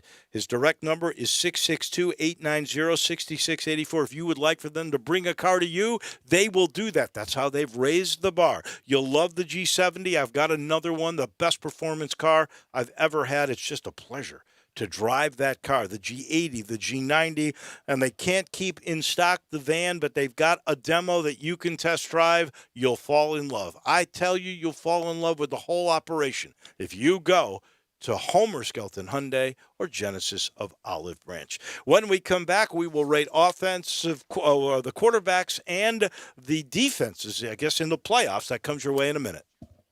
You have opinions? I think they got a lot of athletic ability. We want to hear them. Oh, absolutely. I agree with you. Call us on the First Bank phone line at 360-8255 or text us on the First Bank text line at 67129. I'm here with the great Pat Donahue from the Rendezvous Restaurant Shipping Department. Thanks, Brett. We've been shipping our ribs all over the country now for decades from our USDA-inspected shipping kitchen in the Pinch District. We hand-cook our ribs in pits that Mr. Charlie built over charcoal, just like they do at the restaurant. So what comes in a rib box? We could do pork shoulder, we could do ribs, our sauce, seasoning, baked beans, coleslaw. We'll even throw in Pancho's cheese dip with our nacho boxes. We also put a bag of Rendezvous seasoned popcorn, heating instructions, some chef hats, some wet naps, and some other helpful tips from our kitchen. We ship our ribs overnight, exclusively FedEx. And we put them in nice packaging. We don't ever want to use styrofoam, so we use corrugated cardboard, actually 2 boxes that fit nice together, so the ribs get to you, your loved ones, or your clients in a safe, wholesome manner. Rendezvous ribs are perfect for out-of-town clients, customers, loved ones. We also ship ribs for any occasion. Where do we order these great ribs? You can go to www.hogsfly.com or give us a call at 1-888-464-7359. Charlie Burgos' Rendezvous Restaurant in the alley since 1948. I want to do some bragging rights. Hey, I was just the other day overhearing a conversation with Big Mike, the manager of DeSoto Auto Sales. They've got people buying cars all over the country. North Carolina, South Carolina, Georgia, Alabama, Arkansas, Texas. People from all over the country buy cars at DeSoto Auto Sales in Olive Branch, Mississippi. Why? DeSoto Auto Sales has the most stringent car inspection in America. They get it right the first time. Quality and low mileage, factory warranty on most vehicles. My favorite part is the people who work there. Big Mike, all the employees are professional, friendly, and go that extra mile. Expect as you walk in the door, you're treated like family. DeSoto Auto Sales understands your time matters. We can help you find your dream car and get all the paperwork finished in less than an hour. Come see us at DeSoto Auto Sales and be part of our family. Have a great buying experience every time. 662-890-7184. Looking for a great place to deposit your money? Try First Bank. Competitive CD rates, a money market that moves with Wall Street prime and interest-bearing checking account options. Not to mention their friendly bankers who make decisions locally. To find out more, stop by one of First Bank's 3 local branches. 6482 Poplar Avenue, just east of International Paper. 8398 Highway 64 across from Wolf Chase. And 6280 Highway 64 in Oakland. Or visit firstbankonline.com. Member FDIC. Sunday, it's the championship round of the NFL playoffs as we bring you a special doubleheader. Hi, this is Scott Graham. Join me and the rest of our Westwood One crew for all the action. First, Tom Brady duels Aaron Rodgers as the Bucs take on the Packers in the NFC title game. Then it's the top 2 seeds in the AFC when the Kansas City Chiefs host the Buffalo Bills. Hear the playoff picture unfold right here. Catch the NFL playoffs on Sports 56, 96.1, and 98.5. All 36-month leases, $31.49 due at signing, 0 security deposit, $650 acquisition fee, 10,000 miles per year, 20 cents excess mileage, Forte ME2 96,274, MSRP 20,625, sold M77 55,682, MSRP 20,315, K5 MG 003199, MSRP 25,725, includes all manufacturer rebates and incentives, PF 695, excludes tax title and license with approved credit warranty is a limited powertrain warranty. See Kia.com or retailer for details. Offer valid through 1/31/21, dealer stock only. It's time to be happy with your new ride from Gossett Kia South Mount Moriah. Jeff's waiting for you with a 2021 Kia Forte. $142 a month lease. redesigned 2021 Kia Soul $148 a month lease and 2021 Kia K5 $182 a month lease. All just 36 months, $3149 due at signing. Plus, every Gossett Kia on Mount Moriah comes with Kia's 10-year, 100,000-mile powertrain limited warranty. So whether you live in Horn Lake, South Haven, Olive Branch, or Memphis, you'll be happy at Gossett Kia 2680 Mount Moriah or KiaMountMoriah.com. If you want it, we got it at Gossett Motor Cars. Now, more of Sports Time on Sports 56 with Wolo and Stats. This hour of Sports Time is brought to you by Homer Skelton Hyundai. Here once again are Dave Ocean and Brett Norsworthy.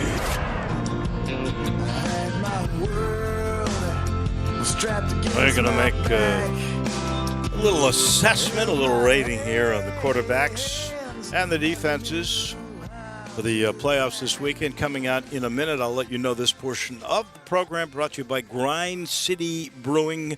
And they're taking care of beerness in Memphis. They're doing that with this new malt liquor they've created called Tiger Tail. And it is sensational, really is. I haven't fallen in love with a product that I've been able to talk about as much as I have this one in the last few weeks for sure. This is the dream of a father and son to get this brewery going. And it sits above the city in uptown Memphis. There's 15,000 square feet of beerness and a 5,000 square foot tap room and acres of land. There will be summer concerts and all kinds of neat things going on there. But they are really committed, both father and son, to Memphis. And so they wanted this thing to be together with the U of M. They're big University of Memphis fans. And they created this beer that is just outstanding. Tiger Tail comes in 16-ounce six-packs. It is not your typical malt liquor by any means. It's crafted with bold and smooth flavors. It's got 7.5% alcohol, so there's a little kick to it. And it's got this clean finish, which makes it incredibly easy drinking. You'll fall in love with it. Tiger Tail and Grind City Brewing, they are taking care of beerness in Memphis. All right, so I didn't quite understand exactly, Brett, what you had in mind here. So I'm going to give you real quickly. I rated the quarterbacks in the NFC and in the AFC, and I looked at all the numbers, and by my mind, it's Aaron Rodgers, Tom Brady, Russell Wilson, and Matt Ryan. Matt Ryan, by the way, people are going to go, Matt Ryan, he had the fourth highest NFL quarterback That's what rating. Arthur Smith gets next year. And that's what he gets, and you know he's going to make him great. In the AFC, I had Patrick Mahomes, Josh Allen, Ben Roethlisberger, and I had Deshaun Watson. You're going to go, Deshaun Watson? The Texans guy that won 4 games? Yes, they did. He actually has the highest rating of any quarterback in the National Football League, 48 plus 100-plus yards, 70% completion rate, and 33 touchdowns and 7 interceptions. So, Brett, I guess if I do it your way, Rodgers in the NFC and Brady 2, Mahomes and Allen. So I'd probably rate it more. If I got to give those 4 the ratings, that is tough. I would go Mahomes, Rodgers, Brady, Allen. That's how I'd rate them. That's exactly my list for this weekend. Mahomes, Rodgers, Brady, Allen. And when you talk now, it's a long way from 14. But after Sunday, 3 down. 11 to go for conference championship games for Mahomes. 3 straight years. I know. I don't see anybody getting that. But Dave, I don't either. But the journey of 1,000 miles starts with 3 down, 11 to go. You're right. Absolutely. Go ahead, Gabe. I never thought I'd have a list with Tom Brady at the bottom.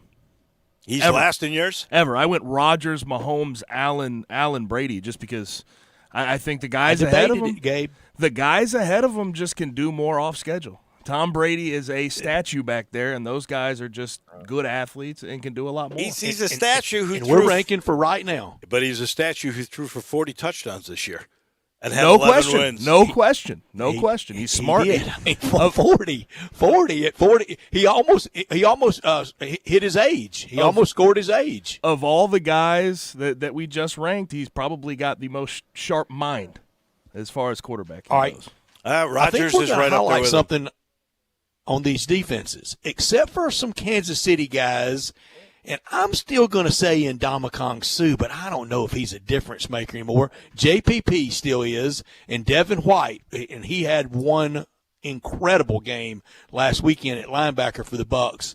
There aren't many household names playing defense this weekend. I went Buccaneer defense 1, Kansas City defense 2, Green Bay 3, Buffalo 4.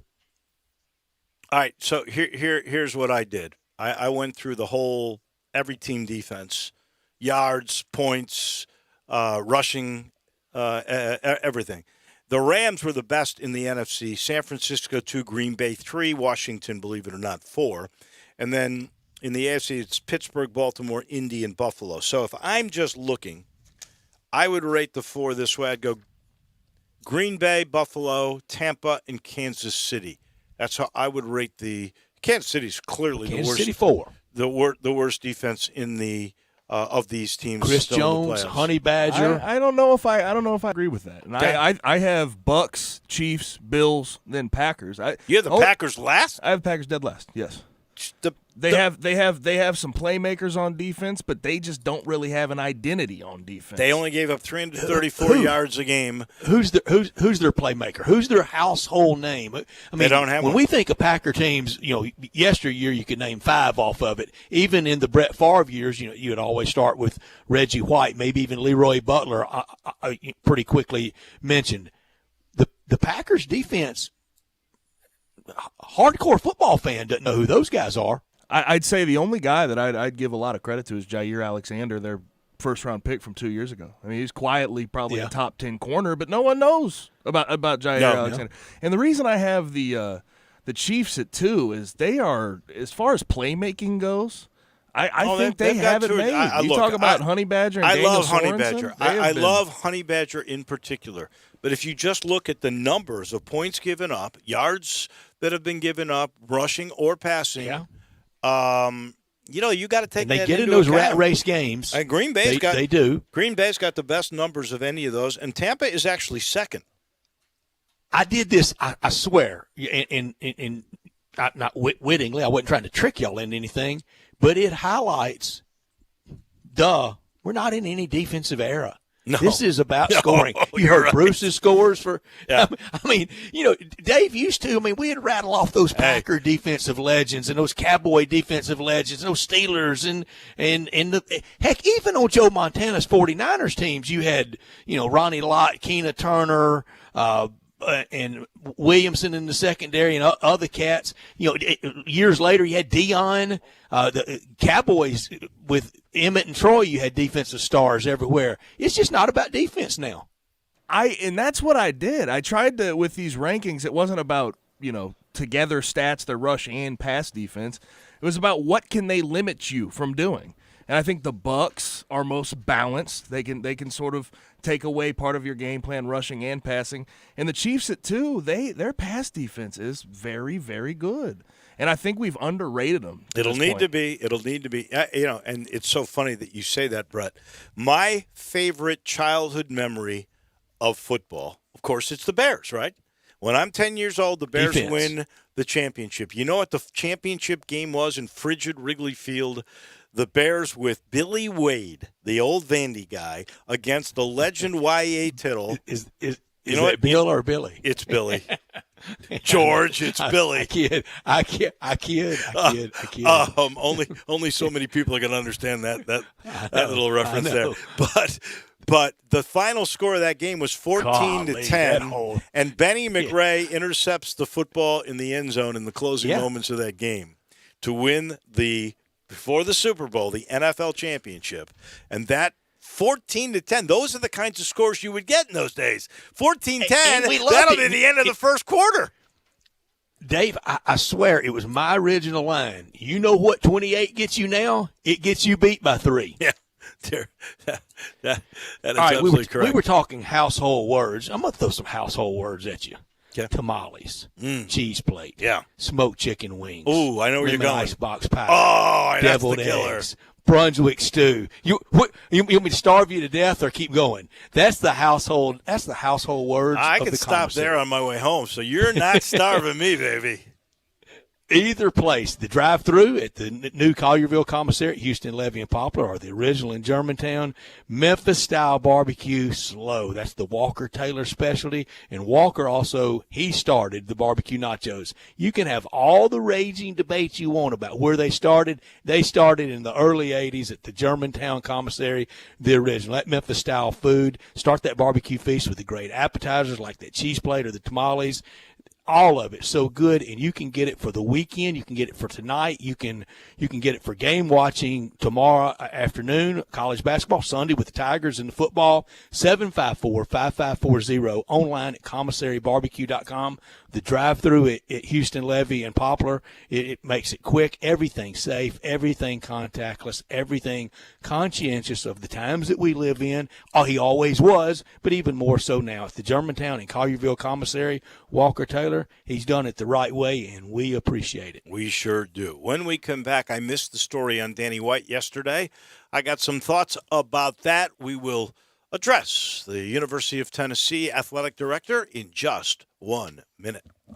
Listen online anywhere, anytime at sports56whq.com. Encore flavor, Corky's barbecue.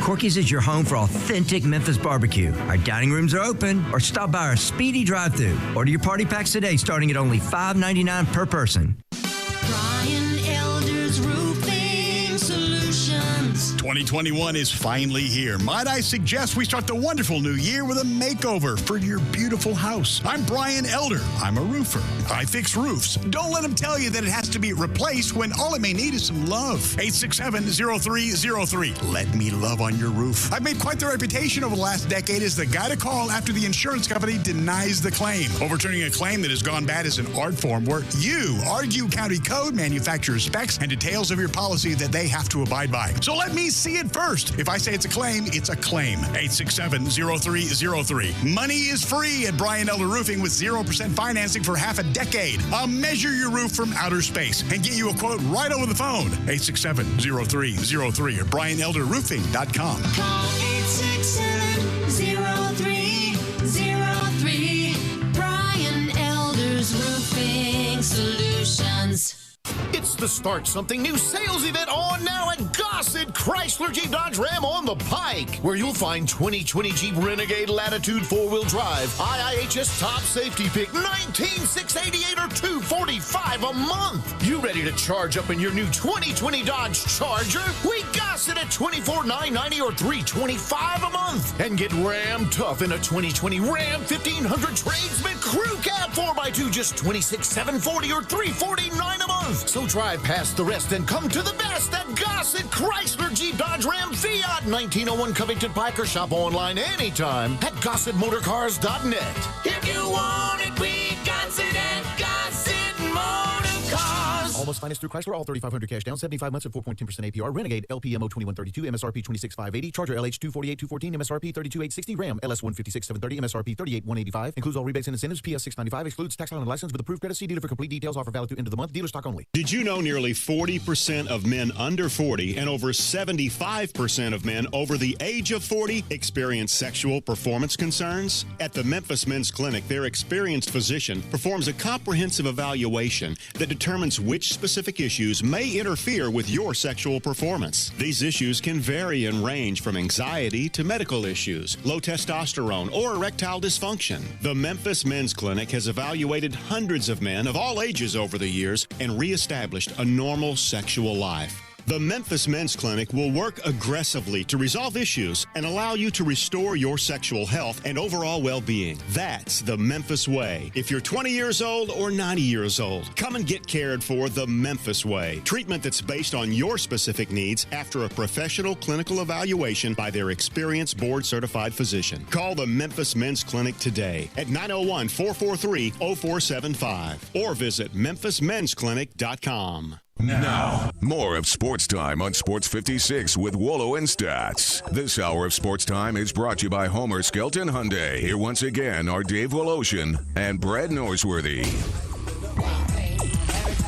I'm going to talk about Danny White here in a minute, but I just saw this story. It comes from the Sports Business Journal.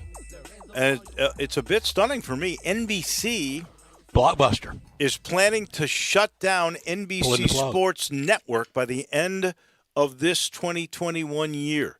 NBC Sports Net serves as the home for NBC programming, like regular season broadcasts of the NHL and the English Premier League, along with NASCAR races and college basketball games. Not very many college basketball games, but some good ones. Mainly the NHL. And now they're going to move certain sporting events maybe to the USA Network.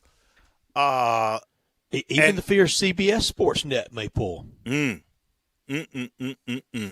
the other interesting issue of this is I don't think the NHL is in a bad spot here. I think part of this is Fox is going after the NHL. Again, remember they had it with that blue streak puck?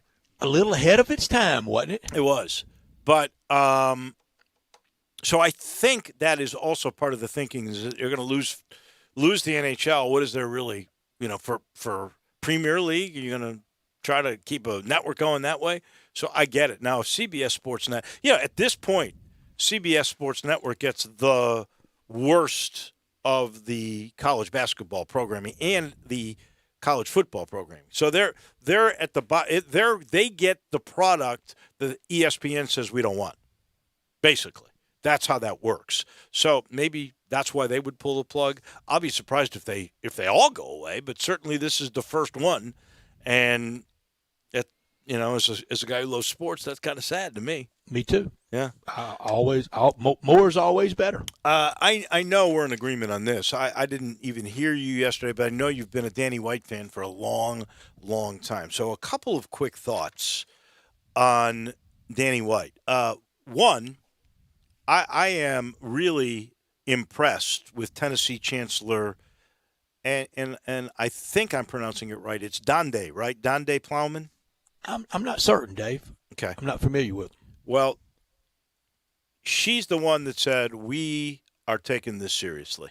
We are going to find somebody, and we're going to do it fast, and we're going to make the University of Tennessee experience for all students a very positive, first-class storybook kind of a place. And we're going to do that with athletics, and we're going to do that with everything in education that we can.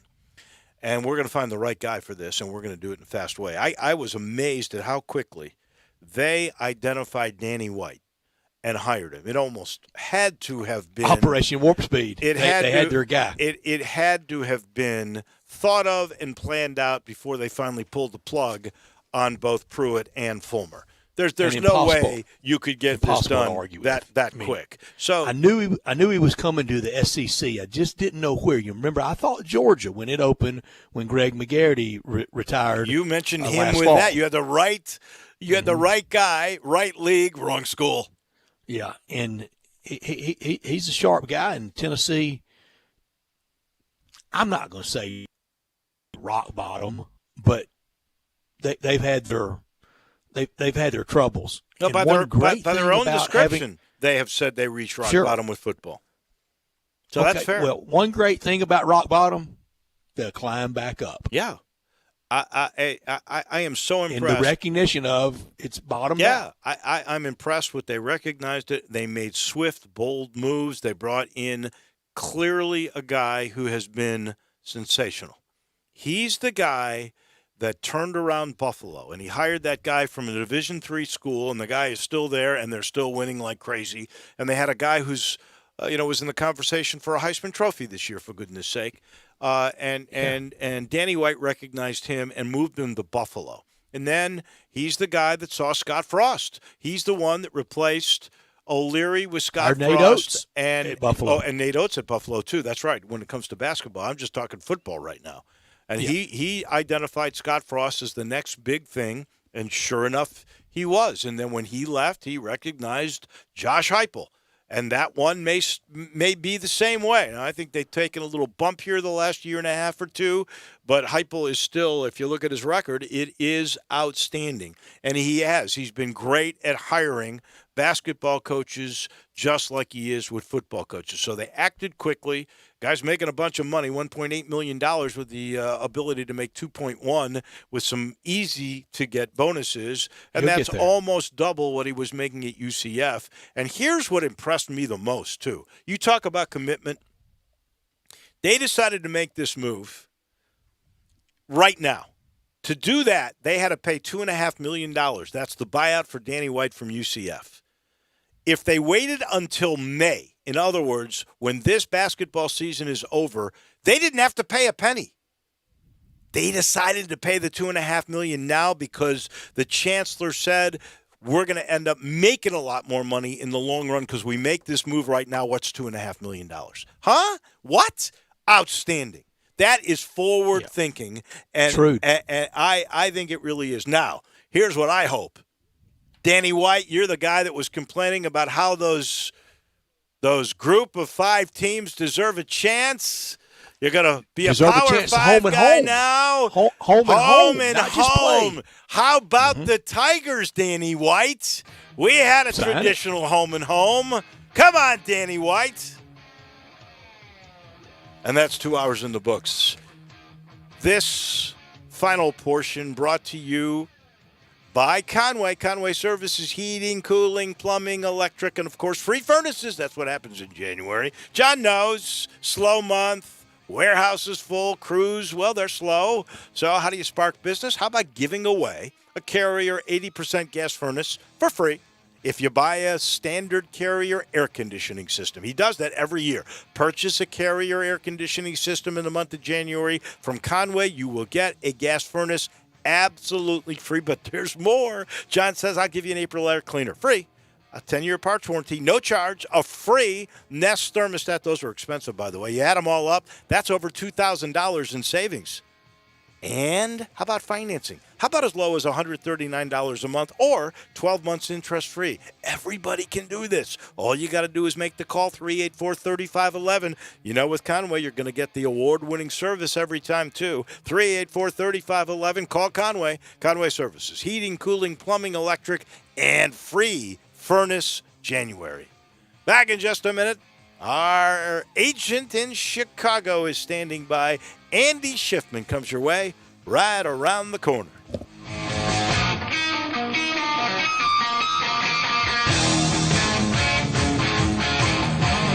75 months at 3.4%. G4, MHFO1604, MSRP 17735. Sport, MU002364, MSRP 24740. Outlander, LZO 39486, MSRP 26630. Includes all rebates and incentives. PF 695 excludes tax, title, and license with approved credit. See dealer for complete details. Offer valid through end of the month. Dealer stock only. Start 2021 with a bang and your new ride from Gossett Mitsubishi on the Pike. Spend less time filling up and more time getting to the things you love with the 2021 Mitsubishi Mirage G4, 41 mpg highway, $14,994 or $179 a month. Adventure-ready 2021 Outlander Sport, $19,673 or $239 a month. And Gossett Mitsubishi has the feature-filled family SUV 2020 Mitsubishi Outlander, $21,643 or $269 a month. Not leases, you own them. Plus, you get Mitsubishi's 10-year, 100,000-mile powertrain limited warranty. That's Gossett Mitsubishi, 1870 Covington Pike, or shop online at memphismitsubishi.com. If you want it, we got it at Gossett Motor Cars.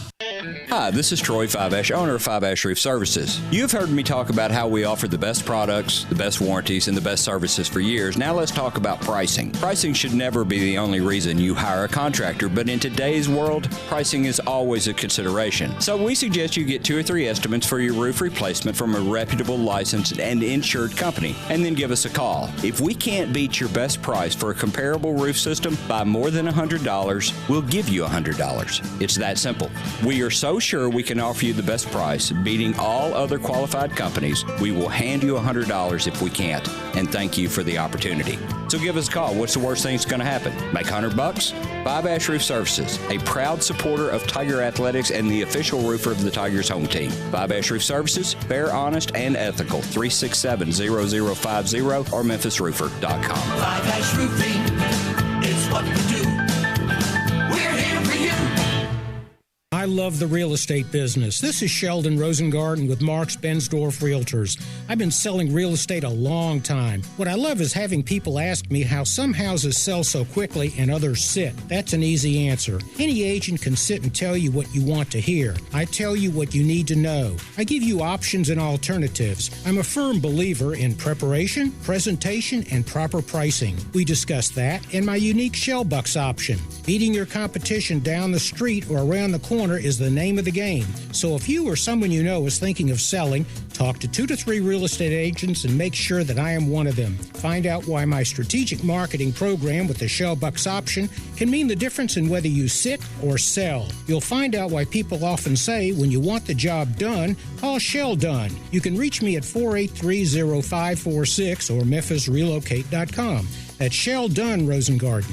483-0546 or memphisrelocate.com. Mid-South, there's never been a better time to buy than right now at Gossett Kia on Covington Pike. So start your new year in a new ride like 2021 Kia Forte, $142 a month lease. The all-new 2021 Kia Soul, completely redesigned exterior and interior, yours for $148 a month lease. Plus the sporty midsize sedan 2021 Kia K5, $182 a month lease. All 36 months, $31.49 due at signing. Plus Kia's 10-year, 100,000-mile powertrain limited warranty. So hurry to Gossett Kia Covington Pike. Online, KiaCovingtonPike.com. Ask for Bobby J. He'll put you in a Kia today. If you want it, we got it at Gossett Motor Cars. All 36-month leases, $31.49 due at signing, 0 security deposit, $650 acquisition fee, 10,000 miles per year, 20 cents excess mileage, Forte ME296-274, MSRP $20,625, sold M77-55-682, MSRP $20,315, K5 MG 003-199, MSRP $25,725, includes all manufacturer rebates and incentives, PF $695, excludes tax title and license with approved credit warranty is a limited powertrain warranty. See Kia.com or retailer for details. Offer valid through 1/31/21, dealer stock only.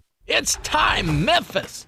Tune into Fox Sports Southeast and watch your next-gen Grizzlies tonight at 9 p.m. when they take on Damian Lillard and the Portland Trailblazers, presented by FanDuel Sportsbook. Check out Grizzlies.com for more information. We are Sports 56 WHBQ Memphis, W253DF Memphis, and WIVG Tunica Memphis. Flynn Broadcasting Stations. Welcome back to Sportstime on Sports 56 with Wallo and Stats. This hour of Sportstime is brought to you by DeSoto Auto Sales. Here once again are Dave Woloshin and Brett Norsworthy. Final hour on this very, very, very busy Friday, and we will talk with Andy Schiffman about all things NBA and the Grizzlies and the pause that they're in. But this weekend, the playoffs, one of the best time of the year for the NFL action. I can't wait to bet on all the action this weekend on FanDuel Sportsbook.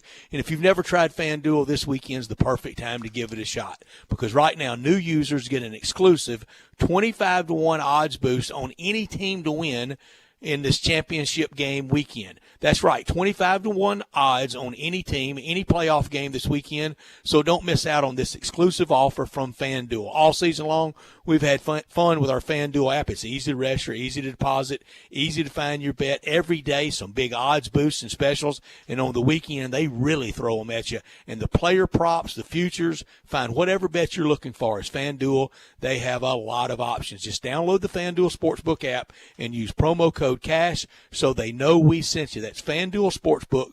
Promo code CASH must be 21 or older. Present in Tennessee. New users only. Must wager on designated boost market.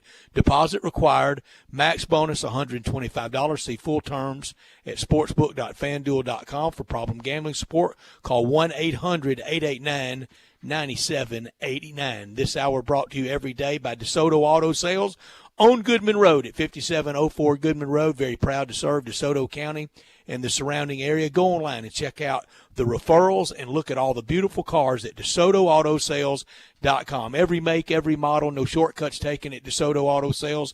You walk in, you're treated like family by kind, courteous employees, laid-back atmosphere, no high-pressure sales, but they want you to enjoy the ultimate car experience because they know we live in a world today that time really matters. That's why you walk in, find the car you want, test drive that car, credit approved, paperwork completed, and you're gone in 45 minutes or less, in time to do it over your lunch hour or like right now, right after work, in time to get home in time for dinner and to watch NBA tonight on television. DeSotoAutoSales.com. They are at 5704 Goodman Road. Come on down to DeSoto County for that town and country experience at DeSoto Auto Sales. Every Friday, we check in with our agent in Chicago, Andy Schiffman. Of course, the big story today is the passing of the great legend Henry Aaron, the home run king. And a little earlier today, and Brett, I have sent this to you, I saw a picture. I'm guessing that is precious. Andy Schiffman in that picture of you with Henry Aaron, an arm over your shoulder. I'm going to say you're 8 or 9 years old. I was 18 years. That was when I was 18 years old. No, it is. It is not. Third, Come on. third grade. Come on. No, third grade. So third grade Andy in that picture. 8 years old. That's exactly right. Something like that. Yeah. Not much has changed, but I remember I wrote a book report on Hank Aaron. My dad always got me into these old-timey baseball players growing up, and he was my all-time favorite. And for Black History Month one year, I wrote a book, a biography on Hank Aaron. And I was fortunate enough that my dad helped coordinate this to be able to go and have lunch with Hank Aaron and meet him and get him to sign some autographs and spend some time with him. And then later in life, I got to meet him again at a sports card show or something like that. But did he remember you? No, not at all. But we've been losing a lot of these old, great baseball players lately. Don Sutton just passed away the other day as well. But for me, just growing up being such a huge baseball fan, as a role model, Hank Aaron meant so much to me. And yeah, that was definitely hurt seeing him go. Means so much to the world of not only baseball, but the world of sports and everything he's done for society at large, and just civil rights, etc. It's sad to see him pass away today. Andy, so well said. That is a great picture and even better story, and walk down memory lane. And it's amazing that when that 8 and 9 and 10 years old, I call it when your sports brain is being formed, and your likes and what moves you and motivates you. And when you were doing that on Hank Aaron at about that age, and I did it on Jackie Robinson, and it's why when the movie came along and when 42 got retired universally, I won't say I don't want to be snotty and say that I scoffed at it, but I really kind of chuckled at some when I was thinking, y'all just now discovering Jackie Robinson, huh? Yeah. Where has this been the whole time? Exactly. To me, Hank Aaron will always be the home run king. Obviously, Barry Bonds holds the record, but with all the controversy surrounding him, the fact that Hank Aaron did what he did in that era is nothing short of remarkable and memorable for that matter. And what always stands out to me, and again, as a little kid, this hit me pretty early, remembering when he hit the home run that broke the record, and then the two fans ran out of the stands and kind of ran alongside him when he was rounding second, going to third, and then going home. And they were patting him on his back, and he was shaking their hands as he was running. That image always stands out in my mind. It's funny that you say that, because that is how I opened the show with that same thing. And he was remarkable. His statement after that game was, "I'm just glad this is over," because there was a lot of ordeal that went with it, death threats, all those racist letters. And I saw in this one introspective today, and it came from Bob Costas, who had interviewed him and said, "Why do you keep those letters?" And he basically said, "Because it's something I have to remember." And Bob said, "But what about, that's a small percentage. What about the millions of people, white and black, that loved you?" And he said, "That's very true, Bob, but these others are a symbol of the stuff I had to go through." And can you imagine living sort of almost in fear when you're walking to the plate that somebody, because we didn't have security back then like this, somebody could do like something those guys awful on the field. Yeah. Yeah. Unbelievable. But certainly an unbelievable life. And, I don't like to use the word legend, but it is absolutely appropriate when it comes to it's very when you knock off Babe Ruth. I mean, Babe Ruth was the biggest sports star of the 20th century to almost everybody, and you pass George Herman Ruth. That was big. Andy, I love in any generation book reports. Man, weren't they great to do? I know. And learn. I don't even know if that goes on. I don't even know that still goes on in today's world. It has to. When I was a Has kid to. growing up, all I would do is just read biographies about sports, sports superstars and athletes. And I remember reading Jackie Robinson, Jim Thorpe's, and all these legends growing up. But I blame my dad for getting me into all that. Okay, so good on you, Dad. Go and your main sport now, because you're an agent primarily in this sport, is basketball. Yep. So who was that guy when you were young that would have been like Henry Aaron to you? And let me just throw out this name, Larry Finch, because you lived in his town. Not too far off, but it should be obvious. Penny Hardaway. Really? Absolutely. I was the biggest Penny fan growing up. I had a whole wall in my bedroom devoted to Penny stuff, and my mom hated it, but I think she kept most of the stuff. I even had a cardboard cutout of him that someone got me. I had posters of him all over my ceiling. When I was 14 years old, I was even in Beckett magazine for my whole Penny Hardaway sports card collection. Wow. I know Penny now, obviously, just from being an agent and as him as a coach, but I've known him on a personal level, even when he was still playing in the NBA, just because I was such a huge fan of his growing up. So does he hands down, does he know of your collection? Absolutely. Wow. I've used to give him cards, and one of the coolest things I have is a picture of me in front of it all as a kid that he personalized and signed to me, and then he wanted a picture of that as well for his stuff. So it's memorable years growing up around him and the Memphis Tigers, and just being able to see everything he went through in the NBA, and knowing that this is someone that was here right in our backyard in Memphis and that achieved so much as an NBA All-Star. And shoot, who knows where he would have ended up, probably in the Hall of Fame had it not been for the knee injuries he had. But gold medal winner as well. There was, yeah, exactly. Never a question that was my basketball idol growing up. Interesting. That's a great story. All right, let's get to the NBA today, and the Grizzlies are now on pause. And I want you to explain a couple of things to me, because I really don't understand it. One, we know, because they've said this much, that there was a positive test on Jonas Valanciunas.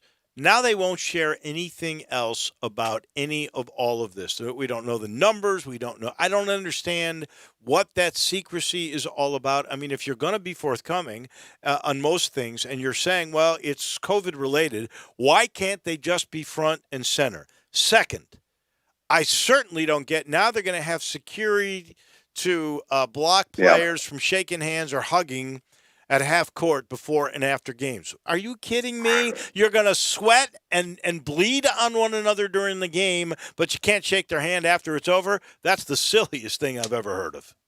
And I don't disagree with that second point, Dave. I think it is a little silly, just like you said, because I have many players that go up to players before and after games, dap them up, handshakes, hugs, etc. And players have to be very careful with that. Now, look, I think it's a benefit in this way. Not every player on a 15-man NBA roster obviously plays in a game. So in some way, you may be able to limit it in some level if you have a player on the end of the bench that may not be interacting with another player had it not been for a pregame warm-up handshake or postgame handshake or hug. So now if you eliminate those from the players that might fall in that category, are you limiting exposure and contact? Sure, you are. But to your point, you're still going to have the players on one team out there playing in a 5-on-5 full contact basketball game, being around their teammates in the locker room after on the plane. And now you're just expending more resources and money on this on-court security. I almost wonder if it's more of a show to show these players it's very serious. But again, you can't go out there and really stop the physicality of the game of basketball, no matter what you do, if you plan to play games. So it is a little bit perplexing in that regard. And then to your first question, as much as I know there's two players on the team that have been affected by COVID.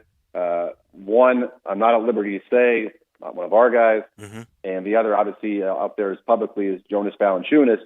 Now, I just know that through contact tracing, these teams are all taking extreme protocols, and they're not allowing any players to go out there and interact with other teams while this is going on and while they're isolated. Obviously, the Grizzlies canceled these 2 upcoming games against Sacramento, one that was going to be Sunday, and the next one obviously was going to be Monday the 25th. Those 2 are out, and we'll see what happens when they are supposed to play Chicago at home next Wednesday, and if that one happens.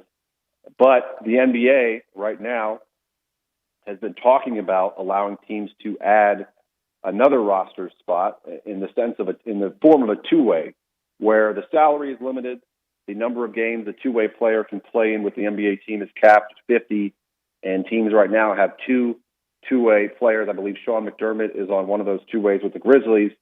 John Conchar was on one last year. Obviously, Killian Tillian, who's my client, he's on the other two-way with the Grizzlies. And now they're talking about allowing teams to add a third as an exception to everything going on this year, just to try and increase the number of available players so you can avoid postponing games because you do not have 8 healthy bodies. For whatever reason, this has been dragging out for the last week. It has not been ratified yet. The sooner this can get approved, not only is it good for me and for my industry where players can have jobs who might not otherwise have jobs, hopefully we can avoid some of these continued postponements. Do you think Lester Hudson could land somewhere? He is in China, and he just surpassed, he just became the CBA's all-time leading scorer in China. Really? There's no question just actually a few days ago in the history of the CBA. So he's under contract, playing very well, trying to make the playoffs in China, and that season does not end until roughly around April before the playoffs start. But typically these two-way contracts, first off, they're reserved for players with 3 years of service in the NBA or less. And secondly, and generally, they're more designed for younger players that teams want to try and get a look at as opposed to an older veteran type of player with more experience. Now, it's a little bit counterintuitive because you think those older veteran players could add more to a roster and to a game than someone that's unproven yet. But it's just the way these teams are using these two-way contracts. They generally go to these younger players. That's why you really don't see, not only because it has to be a player with 3 years of service or less, but generally you don't see a 30-year-old player or a 32-year-old player, even if he's only had a couple of years of service in the NBA, go and sign a two-way contract. Well, the other thing to me would be financial. I'm always thinking about that. And what Lester Hudson's got to be close to 30 years old now, right? I mean, he's got to be up there. He's about mid-30s, making about 3 times as much, that's more than 3 times as much than he would on a two-way. That's what I was going to say. What is the average two-ways making about $80,000, isn't it? Something like that? So this year, the maximum amount of salary is $450,000 if you're there on a two-way for the whole season. Now, keep in mind, that's obviously before taxes. And for example, taking Lester, he's making 7 figures net of taxes.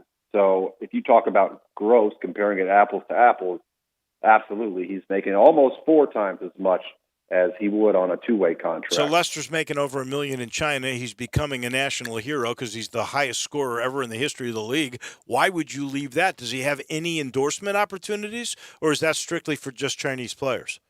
That's just, well, you can get some opportunities there, and he's a legend over there, so we've definitely been able to do things here and there, and he's had some opportunities. There's some big shoe companies, Li Ning being one of them, Peak, that are based in China that do a lot with players and try to associate themselves with U.S. players to drum up interest in the U.S. But he's done a phenomenal job over in China. He's made a ton of money, and like you said, it's just become a staple in the CBA history. And everyone talks about Stephon Marbury when he went over there after the NBA, and he's got a statue in Beijing, what he's done for that league. Lester's right there with him, 100%.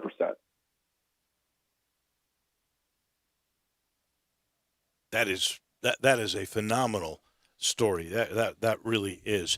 So the league is not going to pause, but they're going to pause teams. It seems this is in essence a pause for the Grizzlies, and unfortunately, Andy, it really comes at a bad time. They've won 5 in a row. They had gotten themselves in the 7th seed, and they were proving to be really a viable team without 2 of their 3 top players. Absolutely, and now you add in the addition of Josh, and he's come back. I mean, they were playing very well. That Phoenix win at home was a gritty win against a very, very good Phoenix team. They were playing very, very well before losing 3 to the Lakers and that 1 to Cleveland at home. And so, right, it kind of kills their momentum. But, look, in a sense, this definitely will help Ja Morant continue to rest up and just be that much more explosive. He already looked pretty explosive in his return that first game back. Well, I mean, it was last week. But extra rest will only help, and the notion would be hopefully we can get back out to playing games within the next week, if not sooner. But to your point, I think the only way the league will just flat out spend the season is if all of a sudden what we see now is exacerbated and you have 2/3 of teams having to postpone games, and you look up, now you're talking about 2 teams maybe playing on a night, or you just may have nights with no games, and all of a sudden it just is an avalanche. Now, knock on wood, we're not at that point. I don't think we'll get to that point, but you're definitely treading on thin ice, and everyone is just very cautiously optimistic. And again, I've said it every time. I didn't think for 1 second this is not what we would face, because you saw what happened in these other sports last summer when they started up not in a bubble format. And now you've got the NBA outside of the bubble. You see what's happening, combined with the fact that now in the U.S. you've got this new strain of COVID running around everywhere that is much more contagious. You have to be very, very careful if you're the NBA. Great point, Andy. Right now, tonight there will be 11 games played. I mean, unless there's a very last-minute scratch, and that could happen as well. But right now, 11 games scheduled to play, with only the Grizzlies at Blazers and Wizards at Bucks already officially postponed. They're plowing on. They're not gonna stop until it's overwhelming. Oh, absolutely. And so we're getting there. Obviously the season. The schedule for the remaining part of the season after the All-Star break in March is yet to be released. It'll be interesting to see how they handle that and what that snapshot of the rest of the season will look like. But we're just inching forward. Everyone's being safe and careful. The players are definitely taking it seriously. Just everyone's got to stay healthy, because it's great to watch these games every single night. They've all been so competitive, but it's also definitely discouraging and disheartening when you look up and left and right, players going down with injury or COVID due to protocols, et cetera. And a lot of good teams have definitely been hit by this. But the one thing I think this is doing, and you never want to sit there and say, in this instance, it's the silver lining, but the parity we see in the NBA this season and the competitiveness, where it's just been off the charts. And you have a team like Atlanta. I mean, look, the bottom 3 teams right now in the Eastern Conference playoffs picture, Atlanta, Cleveland, and New York. Like, are you kidding me? Would anyone think these 3 teams would be playoff teams? Now, granted, we're only in January, but it's encouraging to see these teams like that hold these positions. I mean, you got Dallas and Denver right now in the West that are not even in the top 8. Will that change? 100%. But again, they've been hit by the COVID protocol bug, so to speak, and they've had some guys sit out. And I think at the end of the day, you're going to have every team that will be afflicted by this in some way, shape, or form. But it definitely makes the season that much more fun to watch and more competitive. It'll be interesting to see how things unfold here the rest of the way. There may not be just a horrible team like the Nets had been, or like the Sacramento Kings had been.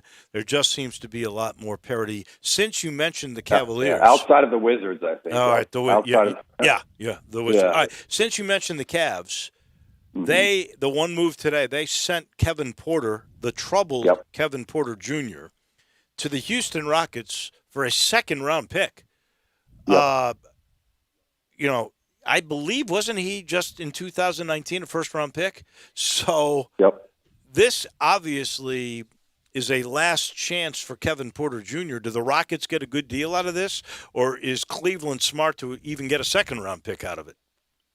Well, I think both teams are smart. I just know, without getting too far into details about Kevin Porter and his issues off the court, there have definitely been some issues off the court, and there have definitely been some character issues that have been highlighted in Kevin's young career. He was the 30th overall pick in the draft just 2 summers ago.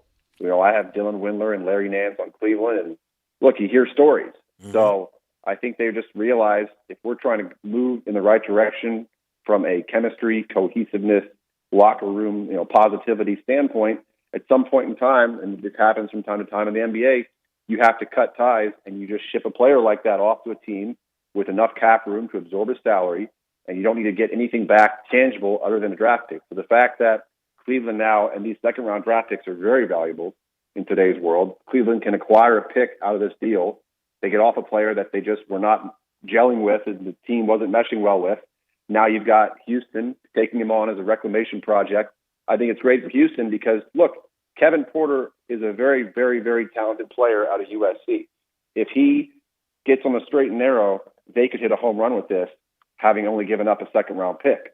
And they still have him on a very team-friendly salary. And if it doesn't work out, you've given up a second-round pick, but, hey, you took a shot in the dark to try and get a little bit of a diamond in the rough to see if you could work with Kevin and kind of rejuvenate his career at this point in his career.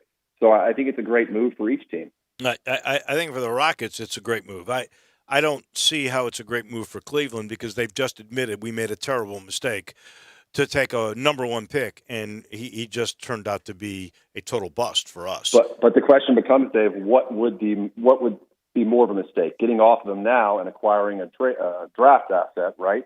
That could turn into something in the future. But or Andy, sticking with him, if I'm a Cavs fan, I'm going, but why did we pick him?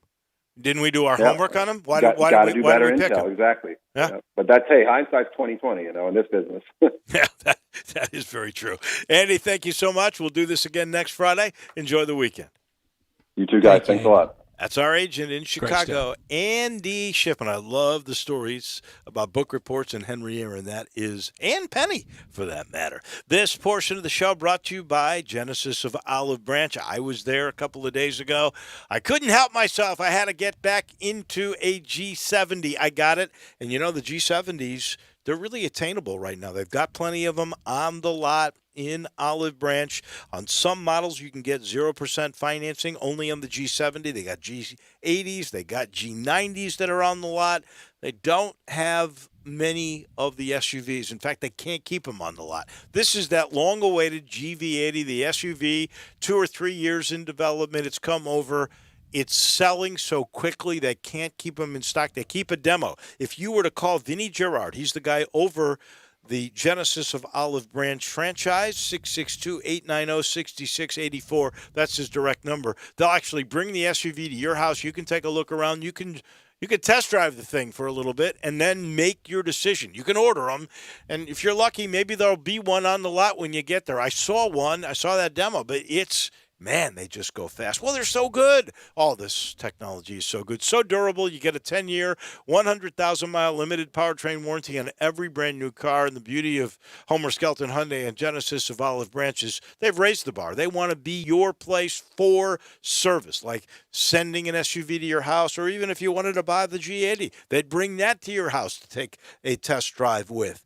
But they now give every new Hyundai and every new Genesis car, they give you a 3-year, 36,000-mile maintenance package free because they want to take care of you. That is the way Chris True and all the gang work, and most of that gang has been together for 13 years. They've got it down. Go see for yourself. Get on Lamar into Mississippi, Craft Road, first exit, turn left. You'll be there. You'll be at the place that does car business the right way. You'll be at Homer Skelton Hyundai and Genesis of Olive Branch. We make our NFC and our AFC championship picks in just a minute.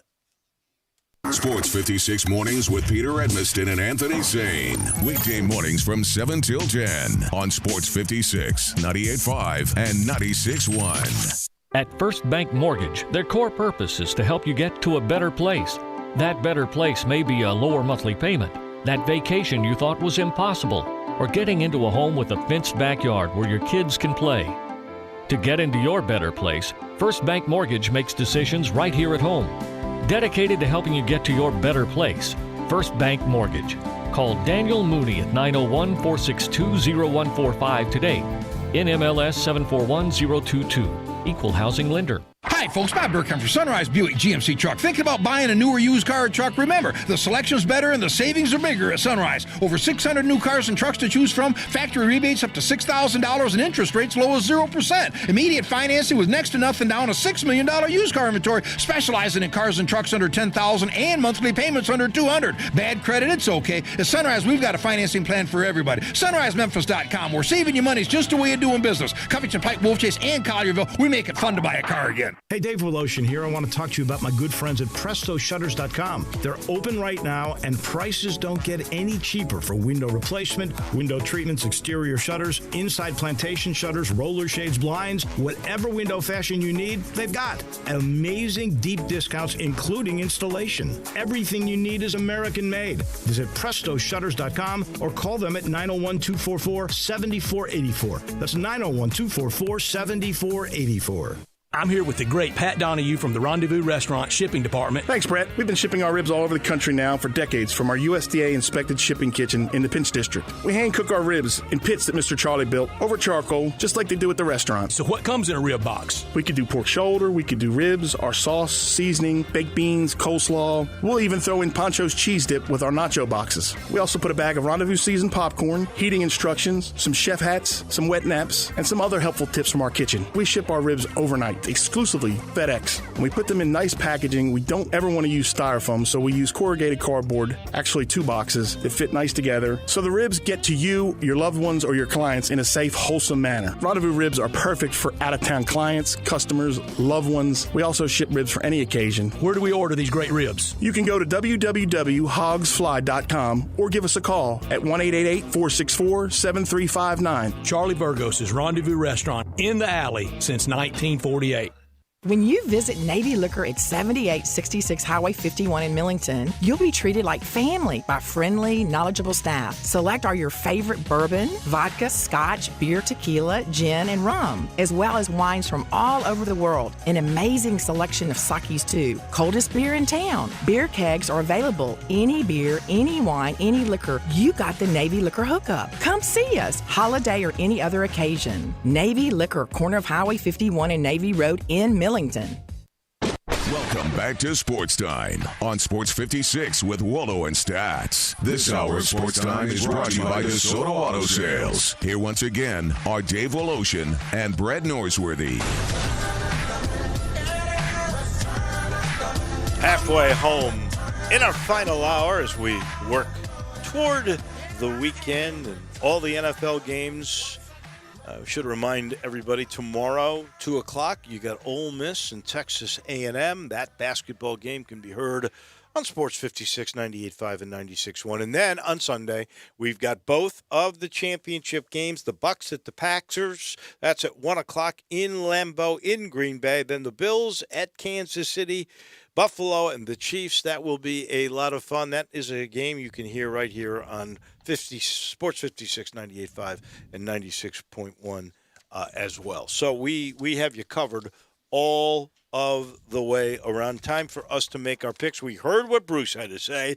Bruce Marshall from the Gold Sheet, in case you missed it, straight up on both games. The underdog, the Bucks and the Bills, knocking off the hometown teams. We're going to get Gabe Kuhn involved in this. Brett will make his pick. I'll make my pick. I assume you have Drew's picks too. I do. Okay, good. I do. And Dave, I will tell you, this will be our 122nd and 23rd picks of the year. Wow. Since Friday, September 4th. We have Crazy. one to go after today, and that's Super Bowl Sunday. And I could not be more solidly with 4 square. Everything he said. Only thing I differ with Bruce Marshall on is the final score. I swear. I didn't mean for it to fall this way. I have both games falling 31-24 with both roadies, both dogs, both visitors going into Lambeau and Arrowhead and pulling the straight up upset. Wait. And I hate to do this to TJ, but I would be for Buffalo in a Super Bowl over the Bucks because they've never won it, and that town has known the losing through the They years. have. Nor wide, man. Yes. In every sport. But the Buffalo Blue Jays even jumped in on it last fall. I'm going to tell you, if you get both underdogs to win and both scores are 31-24, I got to take you for a steak dinner at the place of your choice, because that would just be outrageous. There's no way that's going to happen. You heard me say it. No way that happens. You flag the tape. So I'm going both roadies, Tampa Bay and Buffalo. Drew goes Tampa Bay and Kansas City. Gabe? Wow. Gabe, we're going to go with you. I have to lean to both 1 seeds. I think we're going to have a 1-1 Super Bowl. So I got you're going I got chalky, Chiefs huh? and I got Packers. You got Chiefs. That'd be Packers. a rematch Okay. of Super Bowl 1 from 1 to 55. Nothing changed. Wow. Dave. Wouldn't that be something? So you said that Drew had Buffalo and he's got Tampa? Is that who you said? No, he has Tampa and Kansas City. Tampa and Kansas City. Okay. So everybody is picking the Buccaneers except for Gabe. The man that's actually played. And me. And me. I definitely think Green Bay will hold Lambeau Field advantage on the frozen tundra with the guy who's playing that position better than anybody in the NFL right now, including the defending Super Bowl champion Patrick Mahomes. Now, here's the thing with Mahomes. I'm not sure he's 100%, which could be from his head and the concussion protocol, if it was really a concussion, to the toe, which, by the way, the toe never heals in 2 weeks. Never heals Only in time. 2 weeks. So because of that, He's had a lot of grumbles this year. He wasn't that healthy before getting really nicked up last week. no. And the Kansas City Chiefs are not playing as well as they were a year ago when they won the Super Bowl. Now, you don't have to play great every game to win, especially when you're as talented and as fast as the Kansas City Chiefs are. But I think this Buffalo plays really good defense, and I think Josh Allen is starting to feel his oats. The only thing that makes me worry a little bit is we talk about this as scar tissue in your DNA, whatever you want to say. I think that experience of playing and even losing in the playoffs once or twice before you finally make your move, that is a viable tangent. That is a real thing. It is real. But I'm just going to say, because Kansas City's not playing great, and the Mahomes is definitely questionable on the injury front on a couple of different fronts. I'm going to go with Buffalo. So I'm going Buffalo and Green Bay. I like it. And one of the great bands ever out of Buffalo, golly, what they did the song. To me, the most famous guys from Buffalo are Tim Russert and Paul McGuire. I'm not sure of anybody else. What was the band in the lyric? And they had the lyric in the song "Scars are souvenirs that never heal." And it was a rock band just a few years ago. Scars are souvenirs that never heal. And you have a to rock have band? that. It was just a few years ago. Well, not the Gin Blossoms. Who was it? It might have been the Gin Blossoms. The Goo Goo Dolls. The Goo Goo Dolls. Thank you, Gabe. That is exactly it. Goo Goo Dolls. And Josh Allen's that guy. He may have gotten that last year. And I think back last year to Dave, just how bad the Packers were in the NFC Championship game. That was on the road against the Niners. The Niners defense is better than what they're facing on Sunday. But I'd like to see Buffalo get that off of them. Those four that they had to endure, losing the NBA team. The Sabres have never won it. The Buffalo Blue Jays did a number on them last fall. Finally, for Buffalo to get to the parade, the promised land. I'd love to. Have you ever been to Buffalo, Dave? Oh yeah. But you've been to Niagara Falls. Oh yeah. If you go to Niagara Falls, you usually do Toronto, you do Buffalo, you do Niagara Falls. I'll tell you. You go ahead, Brett. Have you, Gabe? Have you ever been to Buffalo? I have not. I have not either, and boy, I want to so badly. I'll tell you my uncomfortability with the Bills is Josh Allen was held to 122 yards at one point this season. It was his lowest output passing of the year. You know who it was against? Tell me it was Kansas City? It was Kansas City. And I also, there's another statistic when you look at the Bills versus AFC playoff teams that they've played this year, their point output's not there. Against the Titans, 16, against the Chiefs, 17, Steelers, 20, Ravens, 10. So against the big boys, they didn't show. I'm not all that comfortable right now. But their not defense to mention, showed too. Their defense showed too. Don't forget, Buffalo has a good defense. And don't forget who the defensive coordinator over there in Kansas City is. Spags has always done a great job at trapping young quarterbacks and making them uncomfortable. And I think that's going to be part of the game plan against Josh Allen. Buffalo only Great gave take, Gabe. Spags did a good number on Tom Brady as the Giants DC in a Super Bowl. This year's Buffalo team gave up 23.5 points a game and 352 yards. If Mahomes is not 100%, that defense can slow him down enough for Josh Allen to score. And Josh Allen, you give me those numbers, that's pretty good. But he's progressed as the year's gone on too. I agree with that. But when you get the Chiefs in a playoff game at home, I know Patrick Mahomes is a little bit hobbled, but I will say this, and you guys watched the game last weekend. I thought he looked okay even with his hobbled foot. He looked okay until he got knocked out of the game. I mean, he threw for 255 yards, no picks. Maybe didn't make any mistakes, threw a TD pass in 2.5 quarters. Maybe if he wasn't that little hobbled, he wouldn't have gotten caught like he did. Well, that's harnessed. Well, the Andy Reid, Eric Bieniemy speed option with Pat Mahomes in that situation was a little. Yeah, I don't. Think that was something. I don't think I'd have been making that. Wouldn't have been in my game plan. Especially when the guy's not 100%. I am with you there. Speaking of which, since you brought up Eric Bieniemy, and I heard you and John Harden talking about this earlier, and I am not belittling any of the candidates that have already gotten positions, but what is it about Eric Bieniemy, who's proven himself to be obviously a very, very good offensive coordinator?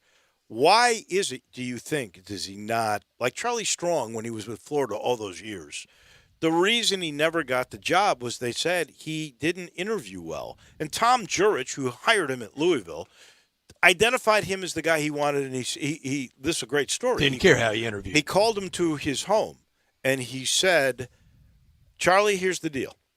I want you for the job. So you've got it. You're not interviewing. But tell me why I just hired you. And that was it. He then could explain to him. There was no nerves, no nothing. He explained what he was going to do, and obviously the rest was history.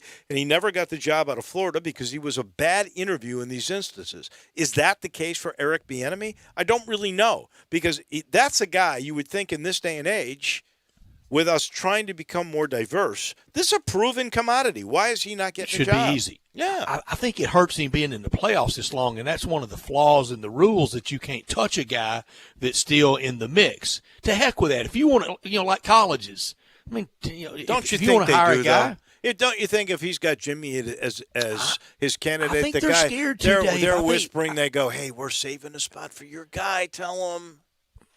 Natural human inclination would lead to that, but I think they are scared of, because the long hand of Goodell can come down on, double parking. I feel like the Eric Bieniemy thing is sort of, it has to do with who he works for. Yeah, I agree. Andy with that. Reid, and you know how good of a game planner is. You know how good he is at calling plays. And I feel like people are almost holding that against him, saying, okay, you have Pat Mahomes, you have Andy Reid, you have Tyreek Hill, you have Travis Kelce. Of course you're good. Of course your offense is good. I don't know if that's the case, though. I think eventually you need to give this guy a job, to give him a shot. Well, I don't think it's because they say you got all these weapons. I think what they say, and it's a little like with Mike Norvell. If I were, a guy about to be hired to be an offensive coordinator for Mike Norvell, I wouldn't take the job, because I'm not going to call the plays. Mike Norvell's going to call the plays. He got Dillingham back because they work really well together, but Dillingham's not going to call the plays. The guy who calls the plays is Mike Norvell.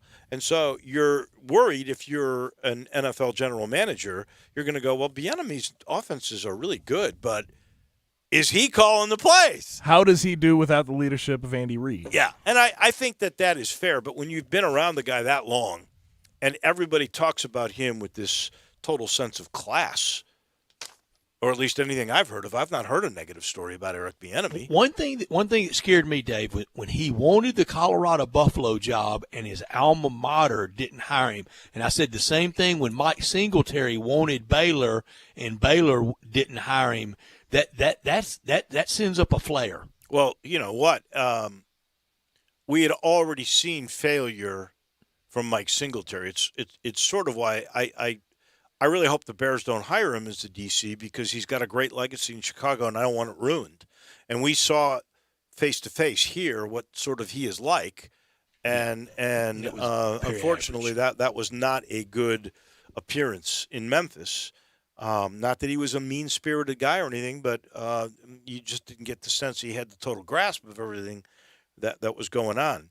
But he had already had, when Baylor turned him down, to the best of my memory, he already had a little bit of a track record. I don't see that with Eric Bieniemy. I don't think he's ever really gotten the true shot. I don't know why Colorado turned him down. I do remember when he was a player there, though, and how good they were with him.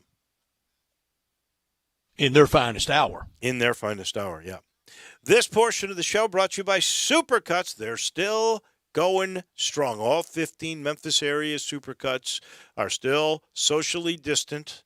They are still sanitized in a special way. It's called the Safe Salon Commitment. All 15 throughout the Memphis community, owned by the same family, the Czech family, and they really care about their customers, and they really care about the people that work for them.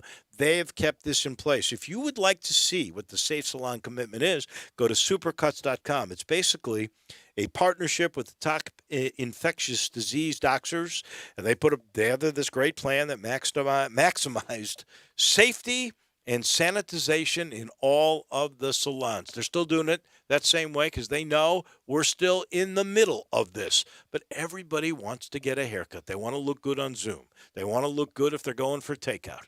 They just want to look good. Supercuts is still doing that for you. Go to supercuts.com. You can see that Safe Salon Commitment, and you can find the nearest Supercuts to you. We take our final time out. When we come back, we welcome in the weekend with some Taco Bell Crunch Time.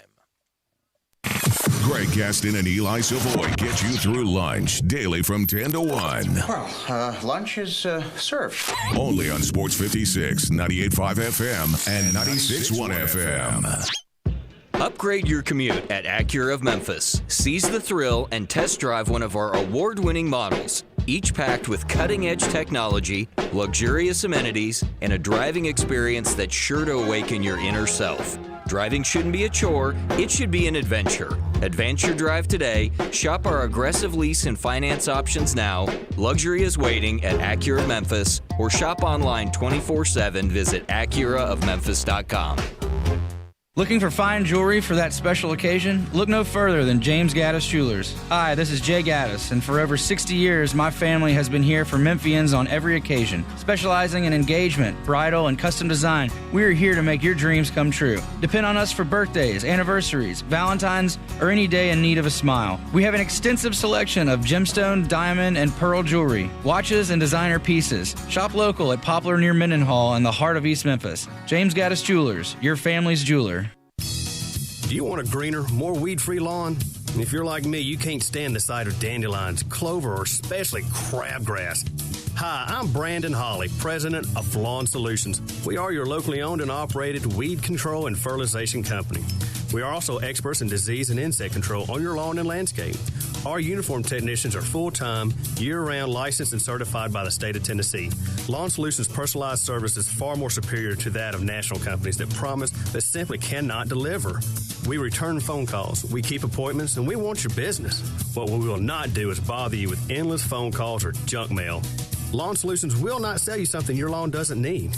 If you're looking for a local lawn care company to kill your weeds and feed your grass, then Lawn Solutions is the finest. Call us at 867-5626. That's 867-5626. Or go online at LawnSolutionsInc.net. From our family to yours, we want to thank you for your business.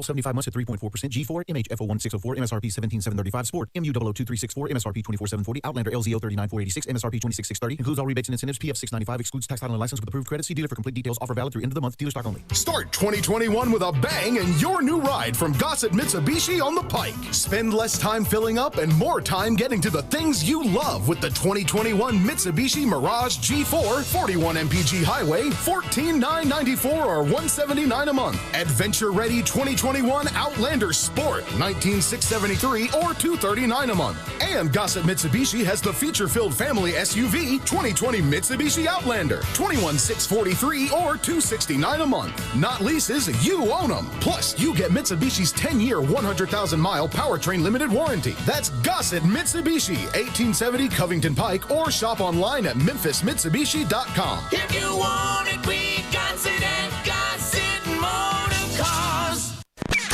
Welcome back to Sports Time on Sports 56 with Wallo and Stats. This hour of Sports Time is brought to you by DeSoto Auto Sales. Here once again are Dave Woloshin and Brad Norsworthy. Come on, Muhammad, we hit fame. We beat you with the deal, we get in fame. Cruising through to the weekend.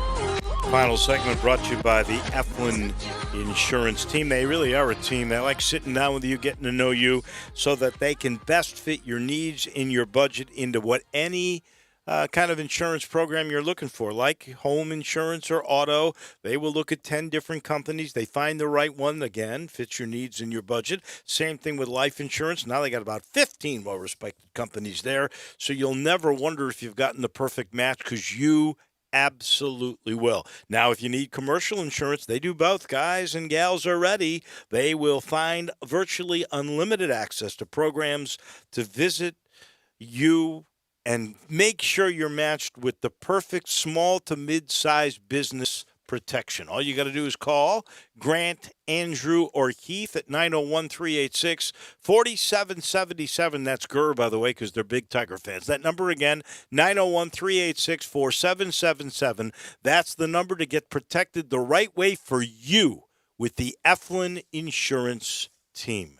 Ladies and gentlemen, it is officially Taco Bell crunch time.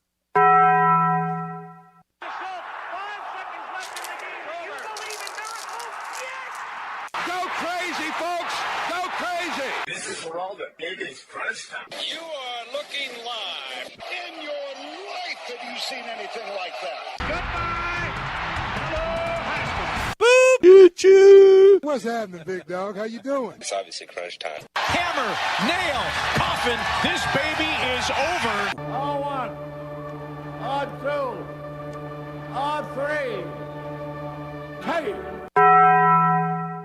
Time for Taco Bell Crunch Time. Taco Bell, home of the crispy tortilla chips, topped with a double portion of either seasoned beef or shredded chicken, plus refried beans, nacho cheese sauce, reduced fat sour cream, guacamole, and a 3-cheese blend.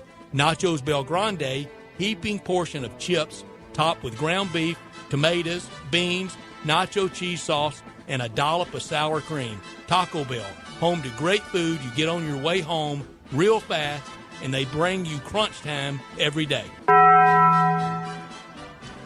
Dave, I learned today, a month into the season, so that's a pretty good test case, pretty good body of work. Number one team, it's the defending champs. It's the Lakers. They sit at number one, and on Sunday, the Chiefs one game away from another Super Bowl. Lakers dominant again in the NBA, Chiefs dominant in the NFL. So much for college football being the only sport that has the same old teams always in it. We don't know who's going to end up in the Super Bowl between Green Bay and Tampa and Kansas City and Buffalo, but we do know that the NFL is inviting 7,500 vaccinated healthcare workers to come to the Super Bowl on them. How about that? I love Great it. touch. 7,500 healthcare workers. All they have to do is show that they've been vaccinated, and they are welcome on the NFL to see that championship game in Tampa. That is a great touch. I wonder, when we get our vaccination, are we going to get a certificate? Are we going to get some papers to show? I would think that you would, because if I owned a business, or and I don't know what the Biden administration wouldn't do, but I would put in where if you want to fly in this little space that you're sharing air with everybody, I think you got to show proof you've been vaccinated. Yeah. That would be me. And no problem. People think that's taken away their freedom, but forever to go to school, you've had to show that you were vaccinated. Why not with this? Done it forever. Yeah. Done it forever. We just didn't show our scar that we have on our arm, that big old scar we all had to get. Right. We've done it forever. Could have done without this. The Grizzlies, they're all the way up to the 6th seed, but that's mostly from not playing. I'm ready for the Grizzlies to get well and see if Jaren can be a contributor to this team. And it's getting close to time the organization had a clear-the-air moment about Justice Winslow. I wish they would just say something and say, look, here's the reason why he has not played. I mean, if you'll recall, they said that Jaren would be behind Justice at coming back, right? So that it would be Winslow that would be on the court before we would see Jaren Jackson Jr. And honestly, the way it appears now, it's Jaren Jackson Jr. who's going on these trips and walking around and saying he's getting ready. I think he's been involved in some of the pregame warm-ups, although nobody's in there early enough to see him. But you're right. Tell us about Winslow. What is the deal? Tell us something. I guess I could do without this. I kind of get it for this. Kevin Durant is out of the game against Cleveland tonight because of what they are calling Achilles injury rehab, which basically is saying the guy played. He didn't want to play. 50 minutes in the double overtime loss. He had 38 points, 12 rebounds, and 8 assists. And 50 minutes is a lot. And, I can almost see that. Now, resting him the third game of the year, that was a little weird. How about this story, too? Dana Holgerson's kid entered the transfer portal yesterday. If you're leaving your father, what? What kind of program is that? Who's going to get custody of him? Keeping a close eye on a lot this weekend. Baylor at Oklahoma State tomorrow. Baylor, one of the remaining of 6 undefeated teams in college basketball. Michigan at Purdue tonight. Josh Pastner, quietly 7-3. Yeah. Tomorrow they go up against UVA at 9-2. Tigers at East Carolina. Sunday's big, and the 2 big football games on Sunday. Can any defense really make their mark on these games this weekend? And Super Bowl will be set after this weekend, and I'm pulling for Buffalo. You know what? I think I win no matter what. If Green Bay wins, we got Rodgers in there. If Tom goes to another Super Bowl, that's fine. If it's Mahomes there or Josh Allen, I'm happy. I'm telling you, you cannot lose with any of this. It is really good stuff. We want to thank Bruce Marshall. We got to thank Jason Munns. We got to thank Andy Schiffman. That was a lot of fun. Gabe, we thank you for filling in for Drew. We'll all be back in the building together. Wow. That'll be on Monday. Don't forget, we've got Ole Miss and A&M tomorrow at 2. Then both the games, the Bucs and the Packers, the Bills and the Chiefs, you can hear right here on Sports 56, 98.5, 96.1. At this moment, 3 o'clock, the Tigers are playing East Carolina. Let's hope that game gets played. Enjoy all the games, everybody, and have a wonderful weekend. Hi, this is Troy Five Ash, owner of Five Ash Roof Services. You've heard me talk